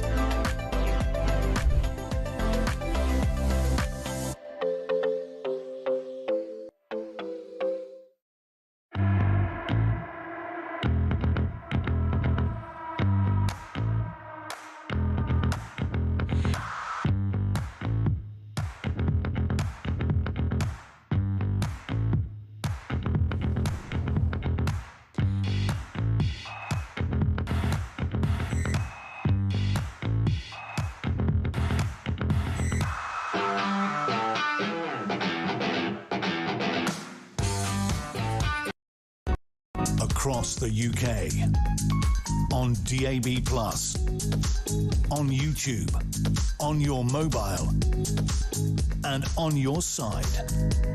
This is Talk. Ivor, thank you for sending in your poem, which of course is all your work. I was only joking because Ivor is a bit of a pun and I love puns. I'm sure it was all your work. That's Ivor from Chelmsford. He sent me the words of his working from home poem, which we heard a little bit earlier on. He did a voice note for us. He says, I write quite a lot of poems. I can assure you I would never use AI. It's all my own work. I'm not going to read it all out again, but it is superb. What I am going to do is I'm going to ask the top team behind the glass to copy and paste it and just send it to me in a WhatsApp, and then I can put it on my Twitter actually in one of the breaks. I'll see if I can do that. It was a very, very funny and very good poem about working from home. Marty's been in touch as well from Dis and says civil obedience is all about stifling freedom of speech, in my opinion. Well, Marty, your freedom of speech is very safe here, let me tell you. We are the home of common sense, and if you've got an opinion, we want to hear it. The Chinese spying scandal is an interesting story as well today. We're going to talk a little bit more about that later on in the programme, but just to give you the sort of basic details of it, if I can find the piece of paper in front of me, it is certainly about what has happened and the convictions that have occurred. I don't seem to have the information in front of me. I do apologise. Just give me a second here. We'll speak to Ian in London, though, for his... Oh, here we are. A UK immigration officer has been found guilty of working for Chinese intelligence as part of a shadow policing operation. This is Chi Lung Wai, who is 40, using his access to the Home Office computer system to track Hong Kong dissidents based in the UK through the main immigration database. He was found guilty under the National Security Act of assisting a foreign intelligence service alongside Chang Bil Wen, who is 65 and who was initially his contact with the Hong Kong authorities. He was also found guilty of misconduct in public office. Ian's in London and has some thoughts about this. Ian, you're very welcome to the programme. Thanks for giving me a ring on 0344 499 1000. What would you like to say? Good afternoon, Peter. Well, you touched on it just now. The Chinese are not interested in us because we're nothing. This country's been broken and we broke it. What are they interested in, do you think, Ian? What they are interested in is agents provocateurs being sent in to the PRC by the West. Do you remember those riots or so-called protests in Hong Kong? Yeah, of course. That was more like 1970s Belfast. That wasn't spontaneous. That was engineered. The CIA had got a name for it. It's called destabilization. That's what it's called. And another thing, China is ringed by US bases. The US is not ringed by Chinese bases. What's happened is it's farmed out all the industry, the manufacturing, and as long as China did what it was told, and we took all the money, we were happy. Have we been naive about China, Ian? Have we been naive about this, about how things are changing? So, yes. Now, my late wife was half Chinese, and when we got all this racist crap, right, she was getting all sorts of abuse. She was a spy, what she's doing here, and all this crap. Just like the anti-Semitism we got now. Mm-hmm. And I'm sorry she went through that, Ian. That must have been very difficult for you both. Not as sorry as me, Peter. Not as sorry as me. Yeah. And all this irresponsible garbage coming out from the MI5, MI6, and the Americans and all that, just because China doesn't know its place. That's what it's all about. But China is basically a superpower. I mean, can we ever put it back in its box, Ian? That's what they want to do. Put it back. And I'll tell you something else about the Chinese, Peter. My friend's father was Burmese, and he was the most decorated civilian in World War II. He was the scout from Major Morell's Marauders. When I was a boy, he told me something. He was a very quiet man, very mild. He said, I'll tell you something, Ian. When I was in the jungle, he said, the French ran away, the English ran away, and the Americans ran away. But the Chinese communists stayed and died and soaked the earth of Vietnam and Burma and Malay with their blood. And then you all tried to walk in, the French, the English, and the Americans. We're back. No, you left. The deal with colonialism, you'd protect us, and you didn't. So we've earned this. And even people like the SOE, the SIS, the OSS, the predecessors, said they should have it, and they were ignored. And that's why all those terrible wars. So stop this in China. If we stop interfering in China, they won't be interested in what we're doing. Very interesting thoughts, Ian. Thank you for that. Really, really thought-provoking. 0344 499 1000 if you want to join Ian on the air. And on Ivor's poem, Elle has been in touch and says you should speak to your publisher, Peter. This could be the start of a new career for Ivor. Certainly it's a very good one, and as I say, I will put that on my Twitter at Peter Cardwell as soon as I can, as soon as we have a chance. And we will talk in just a second actually about freedom of thought as well. I'm sure Ian will want to hear this next segment of the programme as well, about GCSE pupils teaching, being taught that it is their civic duty not to offend anyone. Plenty to discuss in that. Stay with us here on Talk.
Across the UK, on DAB+, on your smart speaker, on your smart TV, and on your side. This is Talk. Thanks everybody who's been in touch. I've just been having a look at some of my different messages that are coming through, and Carol has simply said, I love Jill's calls. Jill certainly speaks an awful lot of sense, and that was Jill in Cornwall who was there.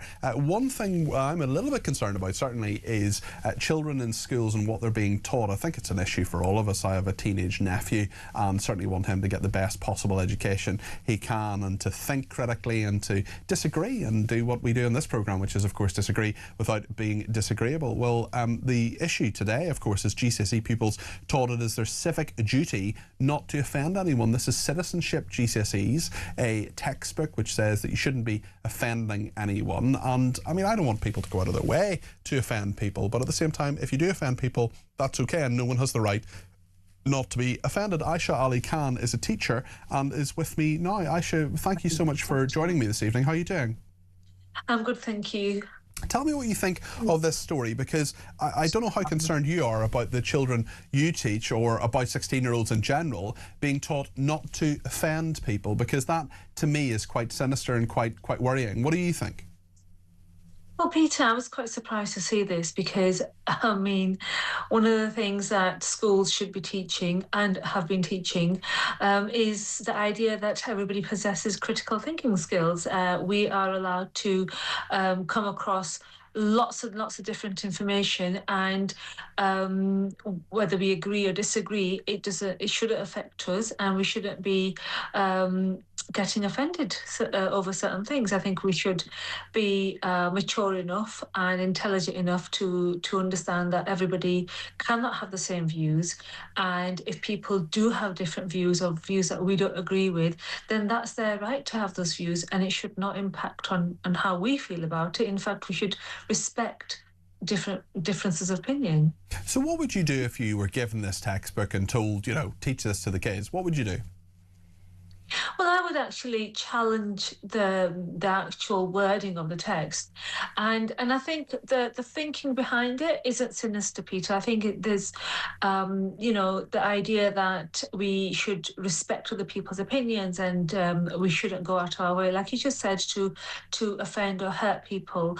But I think if we just live in this way, if we actually live in a way where we're constantly being careful of what we say and what we think, and worried that this might hurt somebody's feelings, then A, that's not sustainable, that's not a healthy way to live anyway, and B, people are going to get offended. Are you going to guarantee that people aren't going to be offended with what you do say? So I think it's part of being in a healthy society where we have debates and we have discussions and we have obviously political disagreements, we should learn to respect one another, but also be aware that we are allowed to express our own opinions without this fear of self-censorship, fear of offending other people. How do 16-year-olds react to this, do you think? What are they going to do when they say, right, don't offend people as much as you can? How do you think they'll be reacting to it?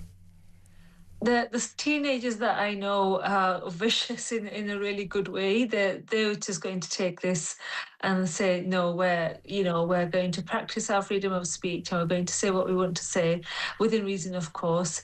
And I think actually this text that we've seen should be used to open up a wider discussion around freedom of speech and around what constitutes offence and what constitutes acceptable language and behaviour. I mean, anybody can be offended by anything, can't they, Aisha?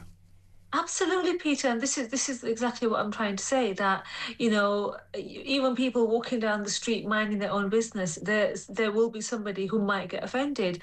How do you factor that in? How do you cater for those? Well, you can't factor it in, because it's impossible to factor in. I just wonder, just on the story that we covered yesterday as well, about toddlers being racist, and the thought that there is now this suggestion that you should be reporting toddlers for any racism that they come out with. And we had a number of different suggestions from viewers and listeners about people pointing out things about what colour people were, how fat people were, tattoos that people had, things like that. I mean, often toddlers will say things that are a bit unfiltered anyway. I just wonder what you thought about that story. I expect you saw that as well, Aisha.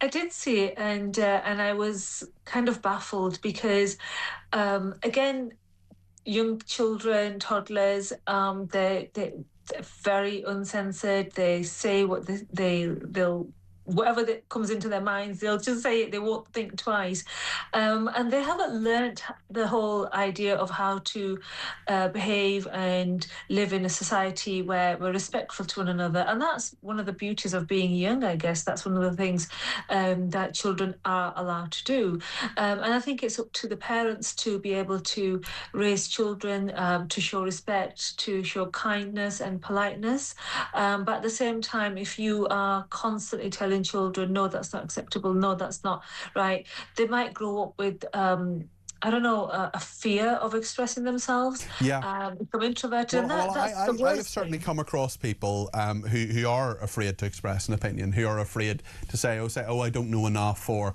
I'm not sure about that, or, I mean, there are people I know who, and actually, weirdly, you might find this a bit strange for someone who does the job I do, but part of my job previously, a number of years ago, was to be an impartial journalist for, the BBC or ITV or whatever. And I had one particular friend who always said to me, Peter, you just don't have strong opinions on anything. And I said, well, I do. I just don't. I can just see all sides of the argument, and part of my job is to see all sides of the argument. And maybe that's a healthy thing too, when you can as Billy Connolly famously said, if you don't understand a man, walk a mile in his shoes. If you still don't understand him, who cares? You've got his shoes. But the point is that you can understand things from other people's perspective.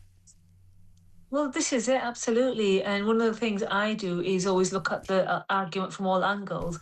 And again, I've been accused of something similar, Peter, where people think I'm playing it safe and I'm not choosing a side and I'm kind of expressing both sides. But that's just the way I am. I will always look at what I feel, obviously, but then how other people might view the same thing and how they might feel about it.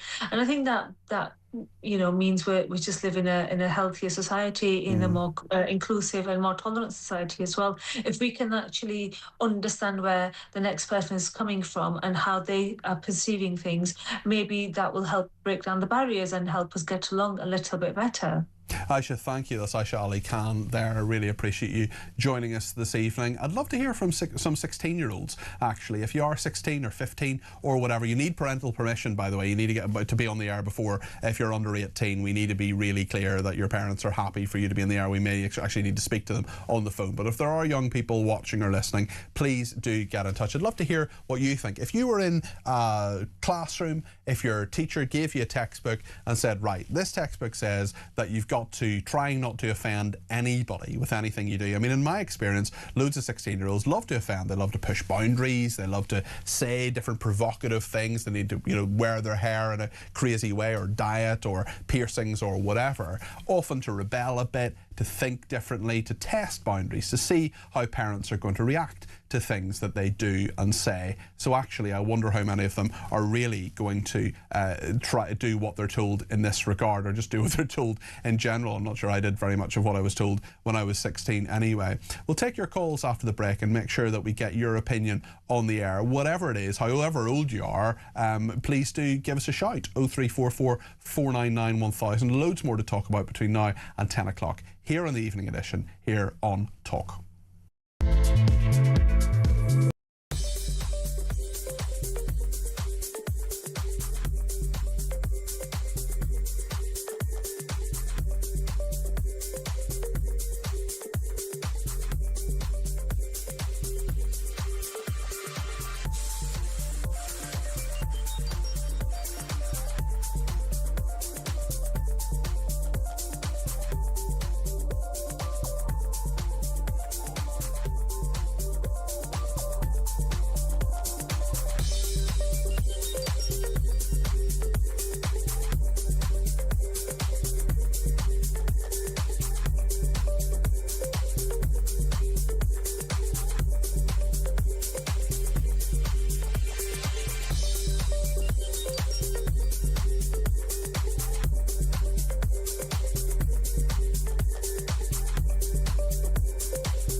Current affairs, international news, letting criminals off while sending... Oi! Oi!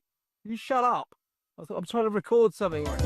Stand by for 3 powerhouse hours of breaking news, challenging views. I don't give a flying damn about international law. I think people will viscerally reject this.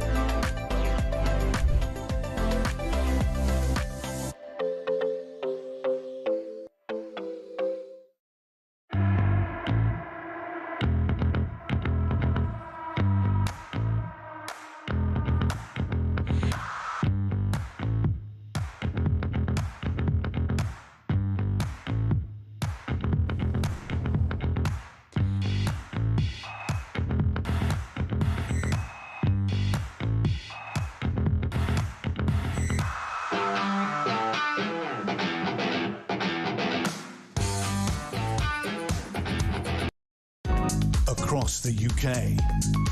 On DAB+, on your smart speaker, on your smart TV, and on your side. This is Talk.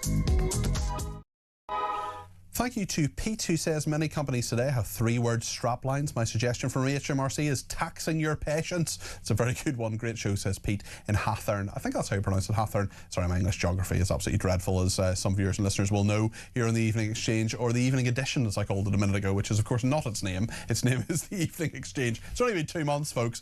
Amanda says, VAT on private schools, an act of sheer spite. State schools are now, of course, struggling to cope with the flood of children no longer able to attend their private schools, all for an ideology of state control and brainwashing. Leslie says, I thought AI would have started to reduce the civil service head count. Leslie also says, will the course cover offended people on social media? Penny says, little boy asked my husband why he had bags under his eyes. My husband laughed and said, to keep all my troubles in. We all laughed. Kids say things, says Penny in Essex. Very, very good point there. Steve in Stoke-on-Trent says, Peter, I have not been able to vote in these elections. Can you please explain what a fallow year is? Thanks, Steve in Stoke-on-Trent. Yes, Steve, of course. What happens is, of course, with local elections that are happening in England at the moment, you have an hour and 13 minutes to vote if you have not so far.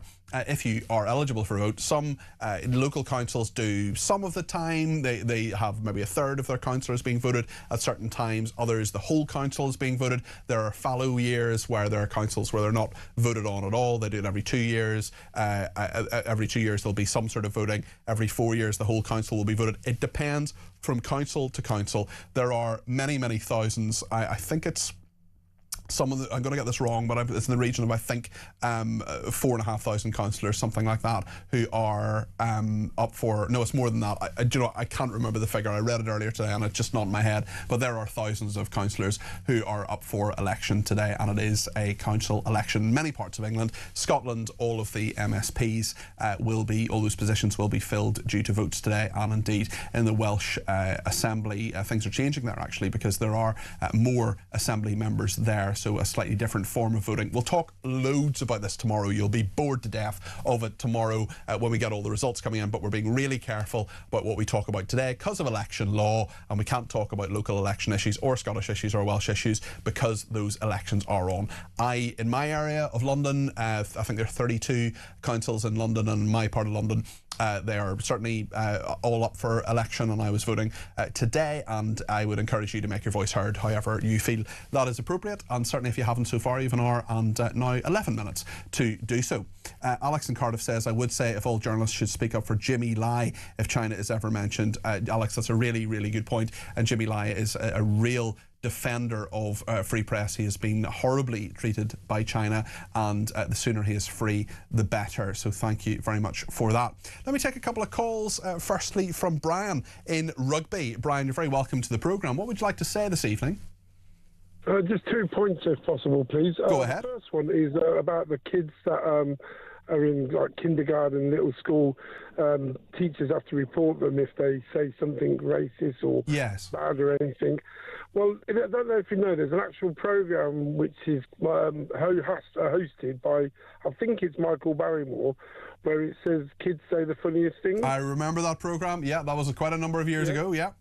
Exactly. So, I mean, that sort of thing, did they have to report the kids if they start saying things? Well, I hope not. And there were all sorts of embarrassing things they said about, what parents got up to and grandparents and all the rest of it. So, and we thought it was funny. Have we perhaps lost the ability to laugh at crazy, stupid things children say?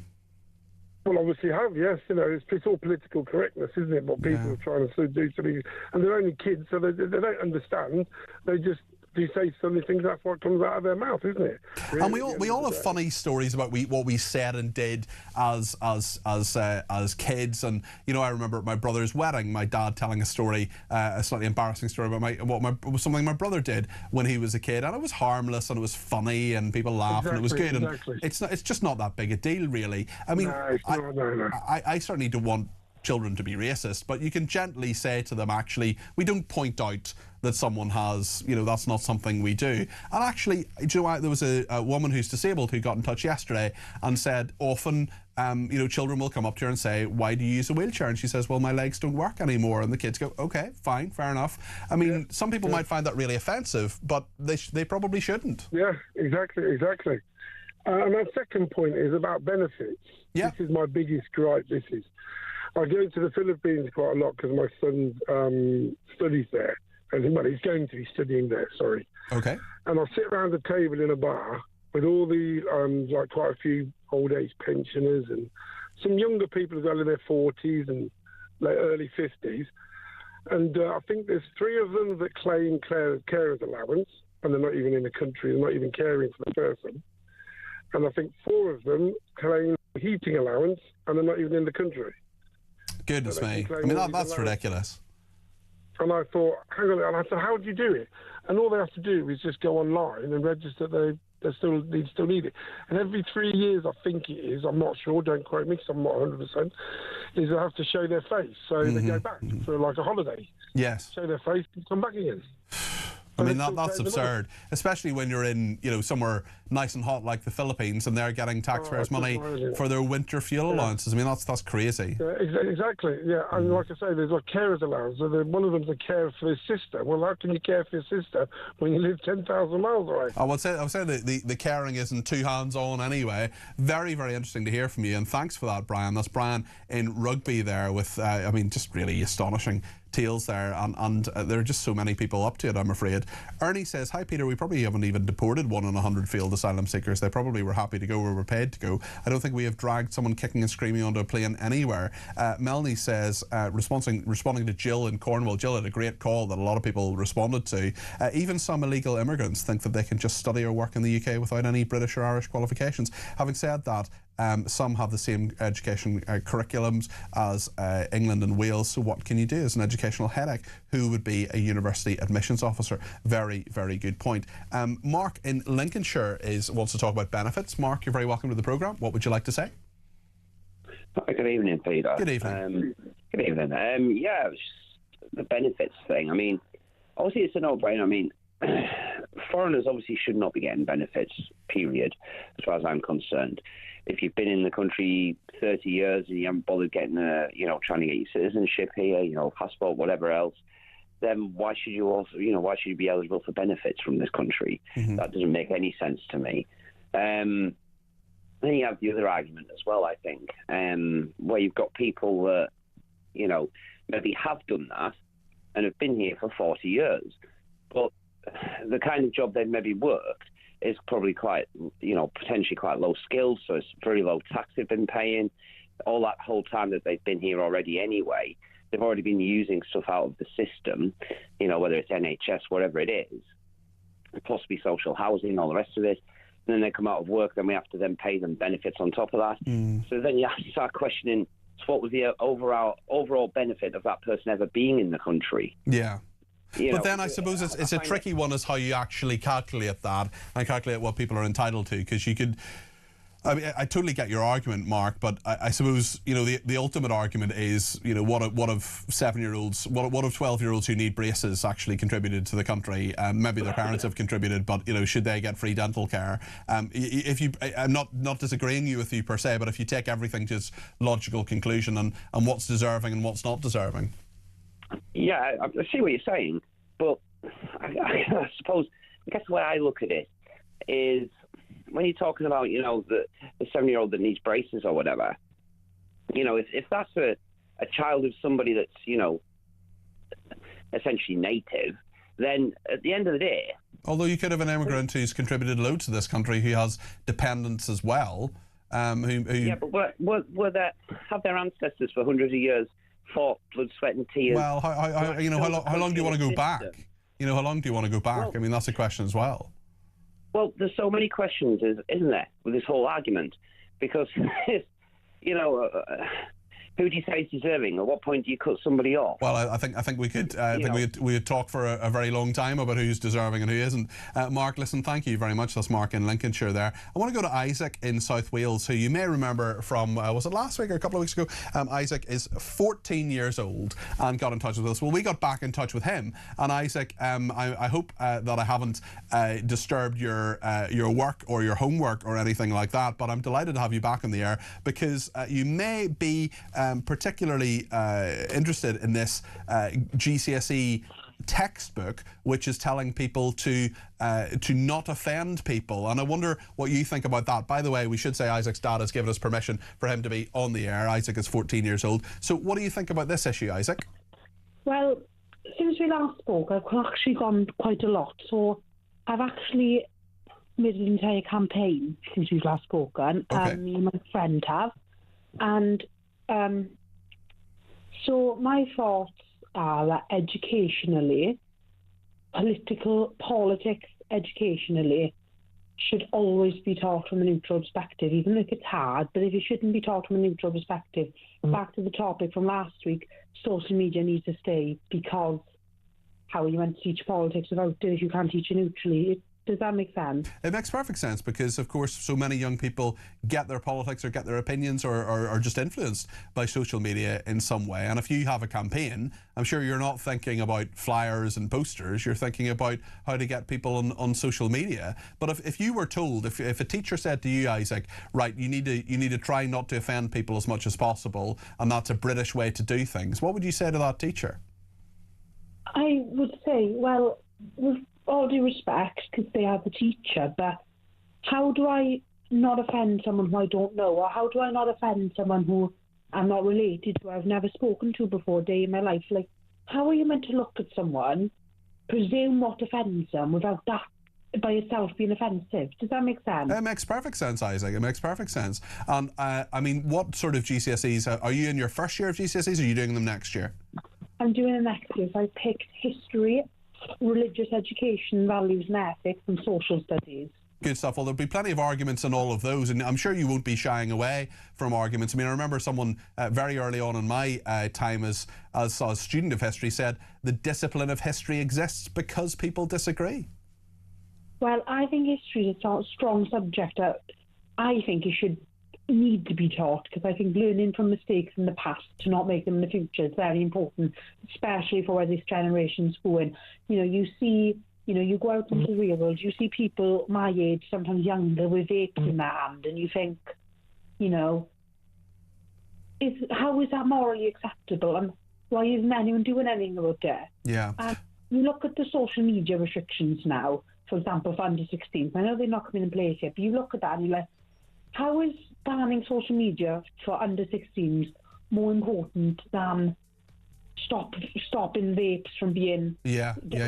No, and a very strong argument there for teaching history, although the strongest argument for teaching history, Isaac, I would argue, is that geography is just really, really boring. Isaac, thank you very much indeed. That's Isaac in South Wales. He is a 14-year-old who very kindly came on the programme with the permission of his father. All the boxes ticked, all the Ofcom forms filled in. Plenty more to discuss. We'll discuss this Chinese spying scandal and exactly what is happening with that. We'll get more of your views. Plenty of time to get your voice on the air. Please do give me a call, 0344 499 1000.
across the UK.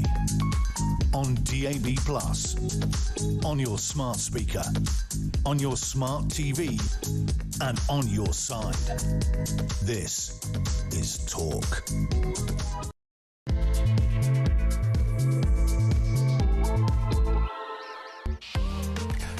Very good evening. This is the Evening Exchange. I'm Peter Cardwell. Thanks so much for your company. It is election day for many in England. The local elections are on. The Scottish parliamentary elections and the Welsh Assembly elections are on. We're going to veer away from topics related to those for electoral law reasons, but there's plenty more to talk about, of course. We're talking about the Chinese spy scandal, a couple of new convictions. We'll go through all that in a second. Plenty of people want to get in on immigration, on what our students are being taught. We heard from a 14-year-old a minute ago from Isaac in Wales there. We'll also hear about another big issue, actually, that we're going to talk about in a few minutes' time, about Iran and Trump and the US. One of my favourite commentators on the whole issue is Edmund Fitton-Brown, the former UK ambassador to Yemen, who knows it back to front. Lots of people getting in touch as well. We'll get to all your calls, text, tweets and voice notes. And just a reminder how to get in touch. There's loads of ways to get in touch, and there's lots of time for calls as well between now and 10 o'clock. Usually in the 9 o'clock hour, we try to make sure we have as much time as possible to reflect on the whole day before we go into the night. 0344 499 1000 is the number to call. You can text me 87222 with the word talk in your text. You can tweet me at talkTV, follow me at Peter Cardwell. You can send me a voice note, you can send me a WhatsApp text message, or you can give me a ring, all on the main number 0344 499 1000. So much to discuss here on Talk. Stay with us.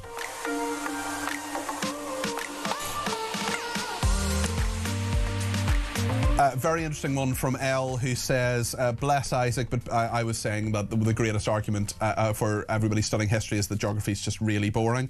And Elle says, actually, people need to study geography to understand what the river is and what the sea is they're chanting about. I love that question. I love asking a question to people who say from the river to the sea, which is an anti-Semitic, horrendous, horrible, dreadful thing for people to chant. Say, which river are you talking about? Which sea are you talking about? And most of the time, they don't know.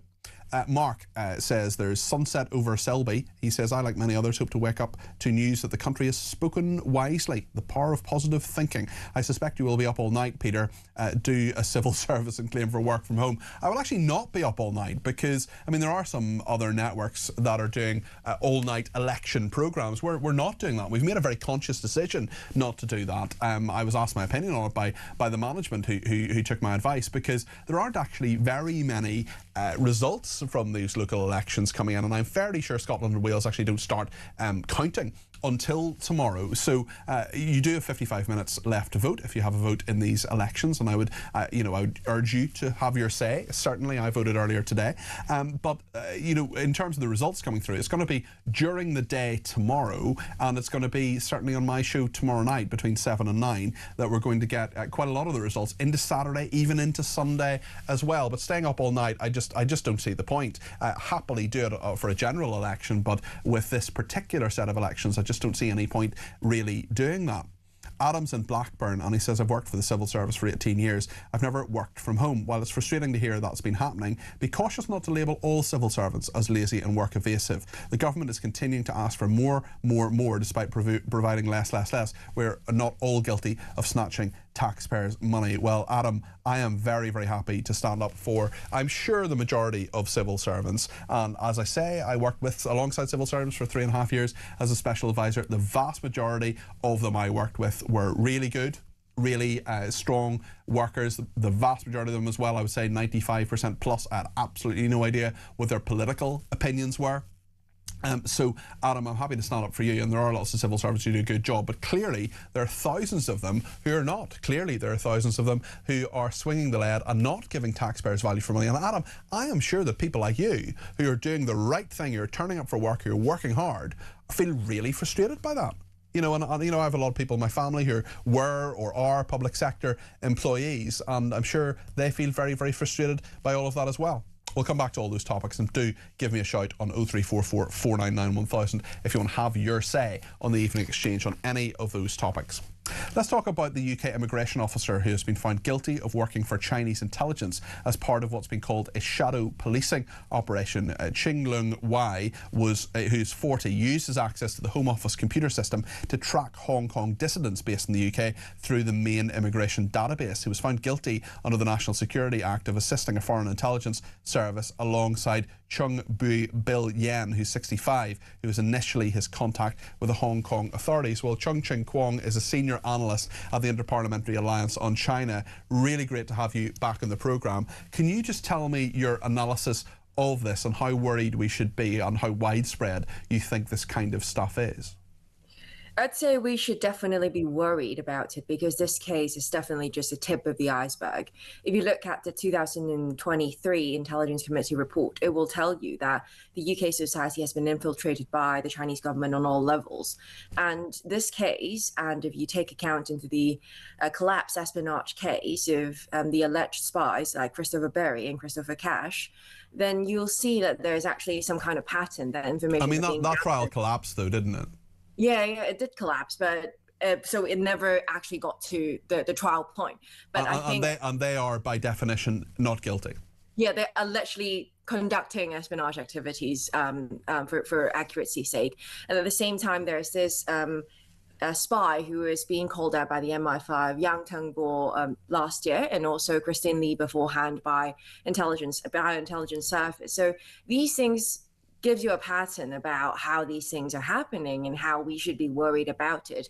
And I'm very happy and assured as a Hong Konger myself to see that there is now a tool within the UK legal system that can be used to address this kind of transnational repression or alleged espionage activities, who people are committing transnational repression or putting dissidents in the UK under surveillance or any sorts of like harassment, those kind of things. So it's actually a really good thing to see that there is actually a successful case law being laid down by the court, so that there will be like case law to follow in the future. It's interesting with Wai as well, who holds both British and Hong Kong passports, had many jobs, including as a Metropolitan Police officer for 4 years. That's pretty concerning too. Yeah, definitely. It also shows you the tactics that they use. They infiltrate, like, as I said, different sectors of the UK society, and they like intelligently get into positions where they have certain like authorities that they will then abuse to either spy on dissidents or gather information about people. And if you look at the evidence presented at court, he has actually told other people that he has been in the Home Office database to look at dissidents, and they call them cockroaches, and they're thinking about, I should ban them at the border and never let them in. Yeah, it's interesting. When Wai started working at Heathrow, he sent a message to the former Chief Superintendent of Hong Kong's Police's Criminal Intelligence Bureau, Eddie Ma, who still had links to the Chinese state. We will not let any cockroaches in, he wrote. He later sent Ma some information about recently arrived Hong Kong dissidents. Ma wrote back, the head office seems to be interested in this information. I mean, this was really sinister, what happened. I just wonder, do you think these convictions are the first of many? Could it be the start of the dam breaking, and could it be more widespread than what we originally thought? Definitely. I think this will be the first of many other trials or cases of transnational repression, because there have been like well-documented research about these kind of operations happening, not only on UK soil, but in many other countries. Now the UK has the first test case, so it is very likely that now that the prosecution of the law enforcement will have a better understanding of how these cases are constructed or how to present these cases. And I'm sure there are a lot of like ongoing investigations by the police or by intelligence service that will like be brought at some point in the future. Yeah, and I just wonder about one thing that I'm quite concerned about, and I know Charles Moore, Lord Moore, who writes for The Spectator and the Daily Telegraph, has done an awful lot of really good writing on this, about the sort of whole society aspect of this, the patience of China when it comes to infiltrating our society and other societies as well, the fact that universities get a lot of funding, the fact that often people at a very low level are recruited because who knows where they might end up. Often that, the results may seem small, the kind of information they're interested in is stuff that's perhaps not even that serious. I just wonder if you could explain to our viewers and listeners a little bit about how significant that is, and about the level of patience and the sort of totality of the operation of espionage, because that's something that I think is a really interesting topic. So you can understand the CCP's effort of infiltrating foreign societies according to its notion of Unite Your Front. So the Unite Your Front is a strategy that they are using people of their community, of the CCP, to either alienate people who they know they will never convince to be on their side, and to convince those who will be convinced to be on their side. So you can see this kind of tactic playing out when they're slowly integrating into the society, when they are promoting cultural changes or activities that are seemingly innocent. But as soon as you get close to them, and they will give you different kinds of rewards in terms of business ties, in terms of stroking your ego, making you feel like that you are very important by engaging you with more important people, like officials, like people from the Chinese state who have certain stature of power. And by building those things, they can collect people like Pokemons, basically, and say, oh, these are the friends of China or the friends of the CCP, that they will be more empathetic. And they will be the people telling you that, oh, you don't actually know China that much because I've been there on these trips, who are paid by the Chinese government and so on. So this is actually a very clever and a very patient strategy, as you said, because these things can happen over the course of 30 years, 40 years without being detected. And I think the academic world is now having a lot of documentation that you can refer to, or people can refer to understand this better. But I think in general, public awareness is still low, because when you raise issues like, oh, the HAETO is doing this, or Unite Your Front work is doing this, people will be like, oh, but those are seemingly innocent activities. It's cultural exchange, it's things that are about learning the Chinese language and so on. But people don't realize that this is actually a stepping stone for the CCP to make use of these engagements to actually achieve their agenda, which is to get people to support the regime, or at least not being critical towards the regime. And I mean, we have an overseas espionage service. We have MI6. We do some of this as well. That is the case. But is China just better at it than other countries? It's a sinister, worrying set of activities, something that it has to be resisted at all costs, certainly, and in all cases. But I just wonder whether China is, in your view, sort of paradoxically very good at this, actually, and better than other countries at having the patience you're talking about, at gathering the low-level information to have a wider picture at the end of it. I'd say they're definitely really good at it. Set aside the UK context for now, if you look at what happened in the previous Canadian elections, you see they can mobilize a lot of people in the community to vote for or vote against, or spread rumors, or spread smearing campaigns of different candidates that really affected the election results there. And there are many other things that they can do. They have really successfully clamped down on academic freedom in a lot of the places around the world where people are afraid of being reported to the Chinese authorities, that they change the research subjects or stop talking about certain things in the university campus. So it creates an environment where being critical of China is already very difficult now. Yes. So I definitely think China is doing this much better than most of the intelligence service that I have knowledge of. I can't claim to be an intelligence expert because I'm not. But if you see how these Unite Your Front operations are being carried out, you will see they are very good at befriending people and making you feel like, oh, I am naturally growing fond of this cause, or growing fond of the CCP's cause in that sense. One thing you certainly can claim to have is a high degree of intelligence. I really appreciate you bringing us through that wonderful, not wonderful, but very, very well explained, certainly, issue, and a very concerning issue. And thank you very much. We'll speak to you, no doubt, again before too long. That is Chung-Ching Kwong, who's a senior analyst at the Interparliamentary Alliance on China. So thank you to her. And indeed her cat there, who was there at the very end. Is she still there, or is she gone? She's still there. Tell us about the cat. To the cat's name. His name is Pascal. He's my roommate, and he doesn't pay any rent, and I do all the chores. What's his name, Pascal? Yeah, Pascal. He's very beautiful. There are people listening on the radio who sadly can't see Pascal, but he is an absolutely gorgeous boy. How old is Pascal? Hi. Hello, there he is. There he is. Oh, he's waving. How old is he? He's 3-year-old. He's 3. Well, he's very, very cute, and thank you very much for his cameo appearance there. Chung Ching Kwong, senior analyst at the Inter-Parliamentary Alliance on China, and indeed Pascal, who is there as well. It's always good when you get a bonus cat as part, and people have been asking for that this evening, so I'm just giving the people what they want this evening. That is what's happening. We'll take some more calls in just a minute. If you want to get your voice on the air, if you want to talk about China or indeed cats, give us a shout. 0344 499 1000. Stay with us.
Current affairs, international news, letting criminals off while sending... Oi!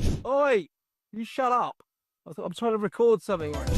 Stand by for 3 powerhouse hours of breaking news, challenging views. I don't give a flying damn about international law. I think people will viscerally reject this.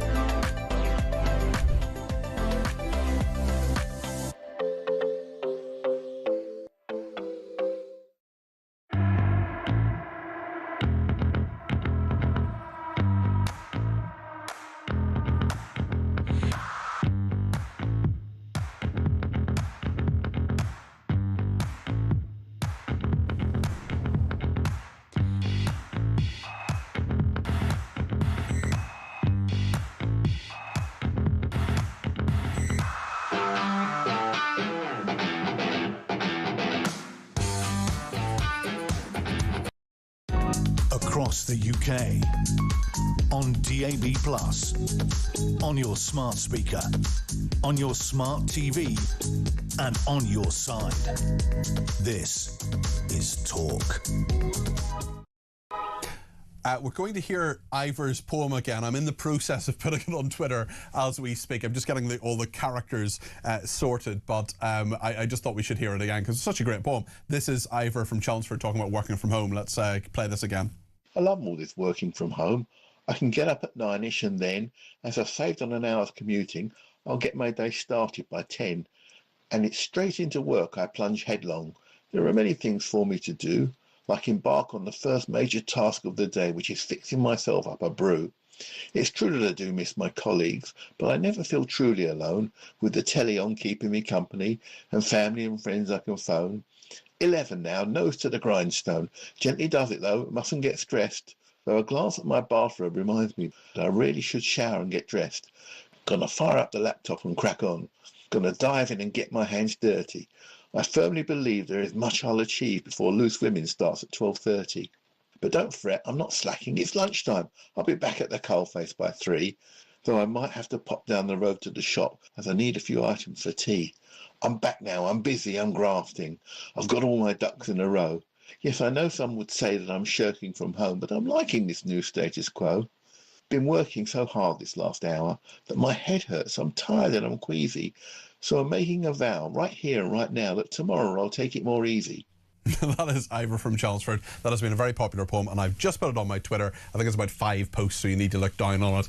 But it's at Peter Cardwell if you want to go on Twitter and have a look at that. Hello also to Carol in Liverpool, who says, my cat Max is asleep in my bed waiting for me to join him. So plenty of cat content this evening. We had some from our last guest, whose cat Pascal was in there. Quite a number of messages coming in on all sorts of topics. John in Norwich says, how simple is this? Why don't we in the UK treat illegal immigrants in the same way as their original country treats them? For example, Somalia will imprison and deport any illegal immigrants. So if we do exactly what they do here to their own people who come here, how can that not be fair, says John in Norwich. Well, we have different standards. We do things differently, certainly, but certainly on immigration, I know a lot of people are in touch about that, as well as this big story about children and GCSE students being told not to offend people. Heather in South Ayrshire has been in touch about that. Heather, what would you like to say? You're very welcome to the programme.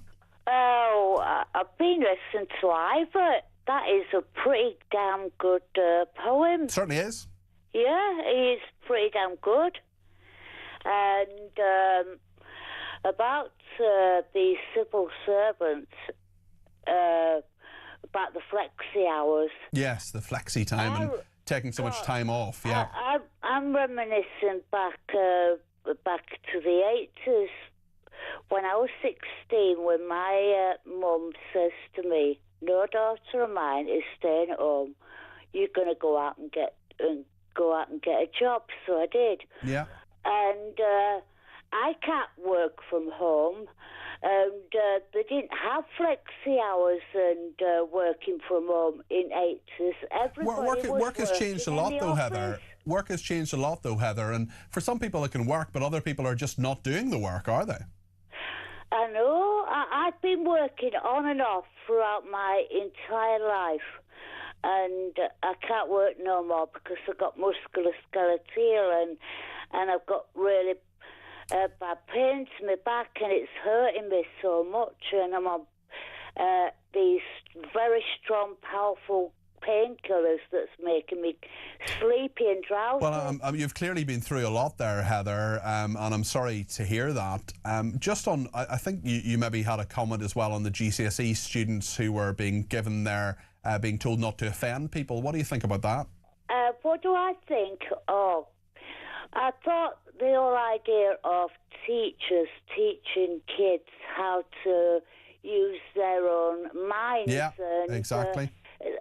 Because when I remember back at school, we was taught to use our minds and be more creative with our minds and be able to think for ourselves and do things for ourselves. Of course, and that is exactly what we need to be training 16-year-olds to do. Heather, listen, thank you for your thoughts there. Thanks also to Marush in Durham, who says, Peter, great show as always. Thank you, Marush. I actually study critical discourse analysis in education, being a qualified teacher, and this to me seems to be a small attempt to control, as others have commented, the social cognition of at least the ones that choose that GCSE subject. The problem is that, as you have mentioned, this then stifles the critical and often creative thinking that our young people need most in this time of advancing technology and relevance. So thank you, Marush. That's really, really good comment there, and I wish you well in your own teaching. Mark says, speaking about Ivor and his poem, lots of people getting in touch about Ivor's poem.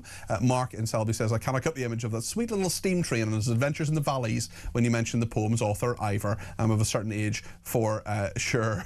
Very good, yes. Reference to Thomas the Tank Engine there. Certainly. Debbie, Alex says, I disagree about China. I feel sorry for Chinese people living in China. They want to become the world's biggest superpower. They demanded a Chinese embassy in Tower Hamlets in London within meters of vital communications cables. China execute more of their own people than any other nation by miles. They have a British citizen in prison for being editor of a newspaper, and the human rights record is appalling. That's Jimmy Lai, who we were talking about earlier on. Uyghurs are being treated terribly and killed. China is a hostile state, and I've seen the outcome of someone who was in a slave labour camp. I'm dreadfully sorry about Ian and his wife being treated racially badly, but I don't think we can just turn our back on what goes on in China, says Alex. So a bit of respectful disagreement there. Tony in Warrington says, I find it offensive to be told that I cannot offend anyone. How can we have debate without risking offence? Offence is not given, it is taken. The listener decides whether or not to take offence. Tony, I find that very offensive. That's Tony in Warrington there. And Dale in Staining says, I hope you're well on a day like today where politics is being dealt with. Can we talk about cats? We can always talk about cats. There's always time to talk about cats, but we're going to talk to Debbie in Birmingham now about the benefit system and her view on that. Debbie, thanks for the call. What would you like to say this evening? Hi, Peter. Thank you for having me. I find it very odd that everybody coming into the country is illegally is getting all the benefits. I have two cousins that one is saying that he's got a bad back. The other one is saying he's got anxiety and depression, and they are just getting force-fed benefits. How does that happen when I have PTSD and I run a business and I crack on with my life? How is this happening? Well, Debbie, first of all, I'm very sorry to hear that you have PTSD. And secondly, I worry about this because, I mean, I've mentioned this young woman before. There's someone I know, she's about 22 years old, and she really wants to work, but she's on benefits for mental health condition and anxiety, and she has had serious issues. This is not someone who's pretending at all. This is someone who's really had serious problems, and she wants to work, and she thinks working might make her feel better. And I certainly feel, with anxiety and depression that I have diagnosed many years ago, I've said this before, coming to work, I draw energy from people. I love my job, and it's a really good thing to do to make me feel better. But Debbie, if people are told at a young age you can't work, you shouldn't work, you're really badly off with your health, and similarly that there's no path back to work to say, right, we may assess this again in a year or so, but how from now to a year's time can we get you back to work? Can we make sure that you are contributing and that you're feeling good as a result of that? To me, that's the gap. Well, my cousins are pretty much my age. One's 6 months older than me, one's 2 years younger than me, and they're playing the system. I know one of them's losing their house because both my auntie and uncle have died. And the younger one said, just go to your doctor, tell them that leaving where you live is going to really affect them. So it's like, well, we'll play the game. Yeah. Just work. Yeah. Just find a job that you can do. So sit on your bottom and do something that doesn't mean you need to go outside or whatever. Just find something that works for you. But there are so many people in this country playing the game, and so everybody else coming into this country know they can play the game. It's wrong. It is morally wrong. Debbie, listen, thanks for your call. Really good point there, and I wish you all the very best with your PTSD, because that is a very difficult thing to deal with. Thank you to a texter who says, although there should be no fear about expressing a view, some people can be blatantly rude, aggressive or even violent. So are you suggesting that this should be ignored? What if children witness this at home? They need to be taught about conduct when expressing views. Surely. Totally. Yeah, absolutely agree with that. And I think that the point, I suppose, is, well, it just comes back to the fundamentals of this programme, which is we need to disagree without being disagreeable. We need to find a way to make points, sometimes very strong points, sometimes points that people will fundamentally disagree with and not want to talk about, in a way that is palatable. And I totally get what that texter is saying there. I'm not saying people should be gratuitously offensive, that they should really try to annoy people or rile people up as much as possible. That's not a good way to live your life. It's not a healthy way to live your life. But it is, we've got to learn to take offence less, and we've got to stop saying that offends me. We've got to stop feeling that offence is the worst thing ever. You can simply, far better to say, rather than say that offends me, unless it really does, unless you're really aggressive towards someone, in which case it's probably going to scare you or disturb you or make you feel unsafe in some way. The point is, I suppose, you can just say, I disagree with that. I strongly disagree with your point, and here's my point, and that's okay. I have really good friends I wholeheartedly disagree with. I have one friend in particular. We send each other long sort of voice notes on WhatsApp. He sent me one that's nearly an hour, actually, recently, and it's going to take me a while to go through it and tell him why I disagree with him on so many points. But he's a really, really good friend of mine. I value his opinions. I value his friendship. He's been a great, great friend to me for many years. And we have these long voice notes where we disagree fundamentally on all sorts of things. And at the end of it, we're still friends. The world continues to turn. And do you know what? That's a good thing. And that shows the strength of our friendship and that we can do that. Thank you to Mark, who says, great show, Peter. Thank you, Mark. The nonsense of offending people is getting ridiculous. Should it not be the other way around, that these foreigners need to embrace our culture, not the other way around? This, I feel, is, again, to make our children so weak. This is, again, part of the plan to make us weak, and then the takeover of our country will be much easier. Thanks, Mark. Mark, I don't necessarily disagree with you, but I often find that many of my friends who are from foreign countries, who live in the UK, are generally a bit more resilient, actually, generally can take a bit more of a debate, maybe, and disagree a bit better. There are a lot of people who are homegrown who are often just very offensive and prissy and sort of brittle, I find. Not the viewers and listeners of this station, obviously, we're a hardy bunch and a resilient bunch, but I do find myself, when I'm kind of watching my words and being really cautious about what I say and do, it's often around people from this country. What do you think? Is there a cultural divide on that? Am I wrong? Am I talking nonsense? Am I being offensive by saying that? Whatever you think, let me know your thoughts. 0344 499 1000. We're going to talk about Iran next, what's happening there. Are we in any way going towards a ceasefire? What's Trump up to? Plenty to discuss here on Talk. Stay with us.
Across the UK, on DAB+, on your smart speaker, on your smart TV, and on your side. This is Talk. Well, thank you to everybody who has been in touch, including Elaine, who sent me a picture of her cat. I don't think we can show that on the screen. Just as quickly, we can't sort of turn it around. But your cat looks very beautiful, and certainly having a little relax there, listening to the Evening Exchange, which is great. Elaine says, great show as always. Thank you, Elaine. And Alex says, Isaac, who was on earlier on, who was on about 40 minutes ago. He's the 14-year-old from Wales. He says, Isaac, you're music to my ears. You give me hope for the next generation. Keep questioning Don't believe everything you hear, and that includes AI. You've been a little ray of light because I worry that what we're leaving you with. Do your campaign. Thanks so much, says Alex. Brian says, regarding the Chinese spying scandal, where does that leave us with the Chinese super embassy, and should this be a red flag?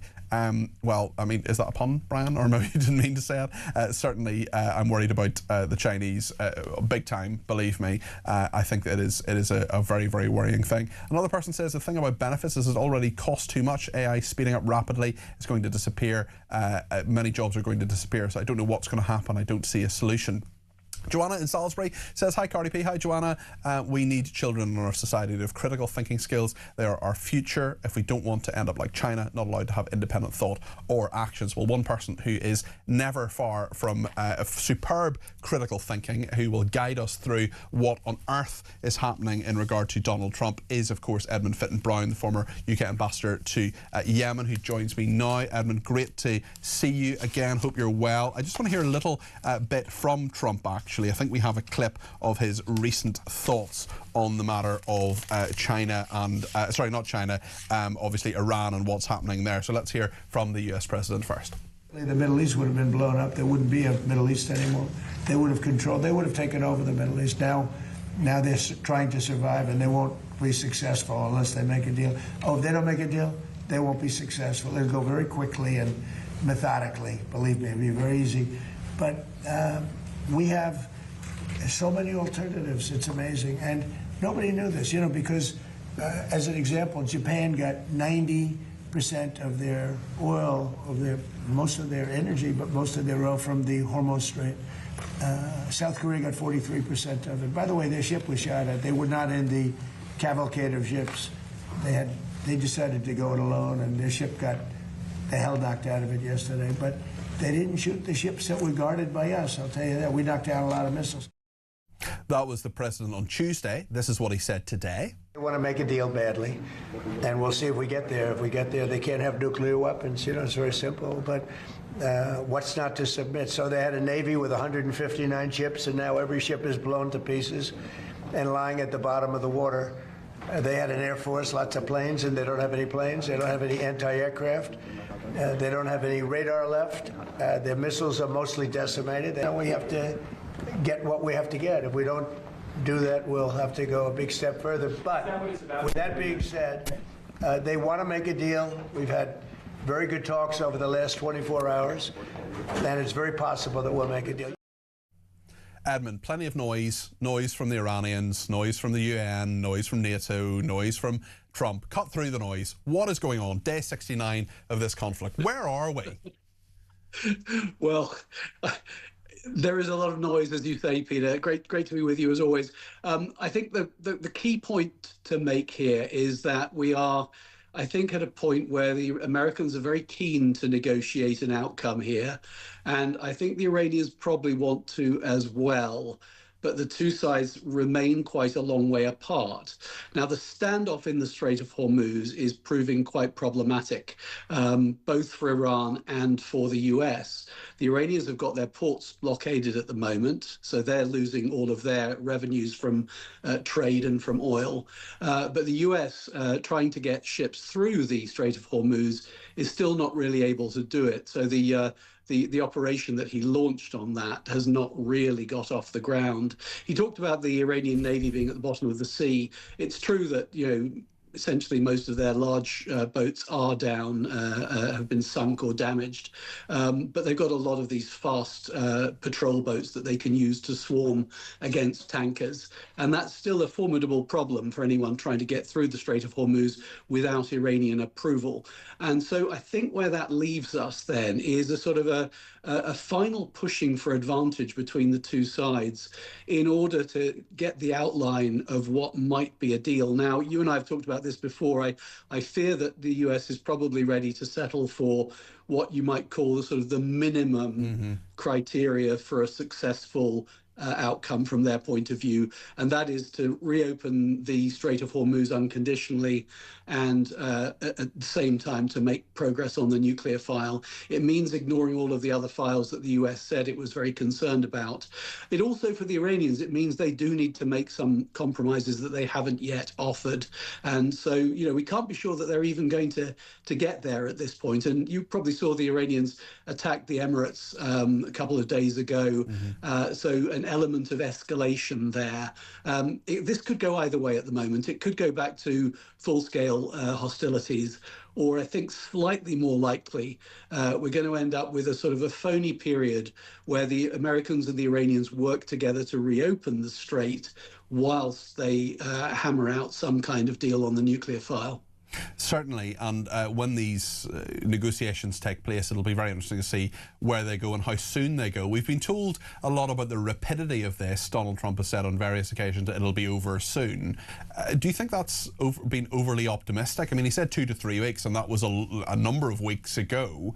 There is a willingness and a willing, I suppose, for this to be ended quickly. I just wonder, will that sort of pace outweigh the kind of expediency of a good deal? Do the Americans just want this to be over and done with, and they'll kind of accept, as you were saying a second ago, the minimalist outcome, perhaps? Yeah, I mean, he's talking about, you know, getting this ended very quickly. That's a part of Trump's rhetoric that he uses in a lot of contexts. And I mean, I've lost count of the number of times that he said that something will materialize in 2 weeks. Yeah. And then it doesn't, and in some cases never has later. So I think we have to be really careful. You know, the president uses his communication as much to disorientate other parties as he does to inform us or to inform the American people. I think that the thing he's conscious of is that if he does a really weak deal with the Iranians, where essentially the only thing he gets is the reopening of the Strait of Hormuz, but very little progress on the nuclear file, he will be vulnerable to being criticized for having torn up Obama's deal, the JCPOA, and now replacing it with something that is no better or possibly worse. And I think that's the one thing he can't risk for his political safety. And therefore, I think he is going to insist on more than that on the nuclear file. And I don't think that there's any prospect of rushing that. I think that will take time. Where are we with Israel and Lebanon at the moment? Rubio, of course, brought or attempted to bring certainly those leaders together. He said that wasn't actually that big a deal because, of course, they hadn't spoken in a long time, but it's really about Hezbollah. I just wonder what the situation is like now, where you see that going, particularly in relation to Iran as well. Well, the Israelis recently attacked the southern suburbs of Beirut for the first time since the US brokered ceasefire. Yes. That was a very specific targeted attack on some key Hezbollah personnel that they had been chasing for some time. I think the ceasefire could be said still to be precarious, but just about holding.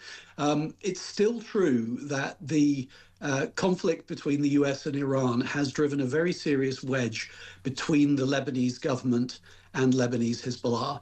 And I think that could be one of the main achievements of this period of conflict, if it's possible to consolidate it. So what we're looking for, of course, is some kind of understanding, maybe even a normalization agreement between the Lebanese and the Israelis.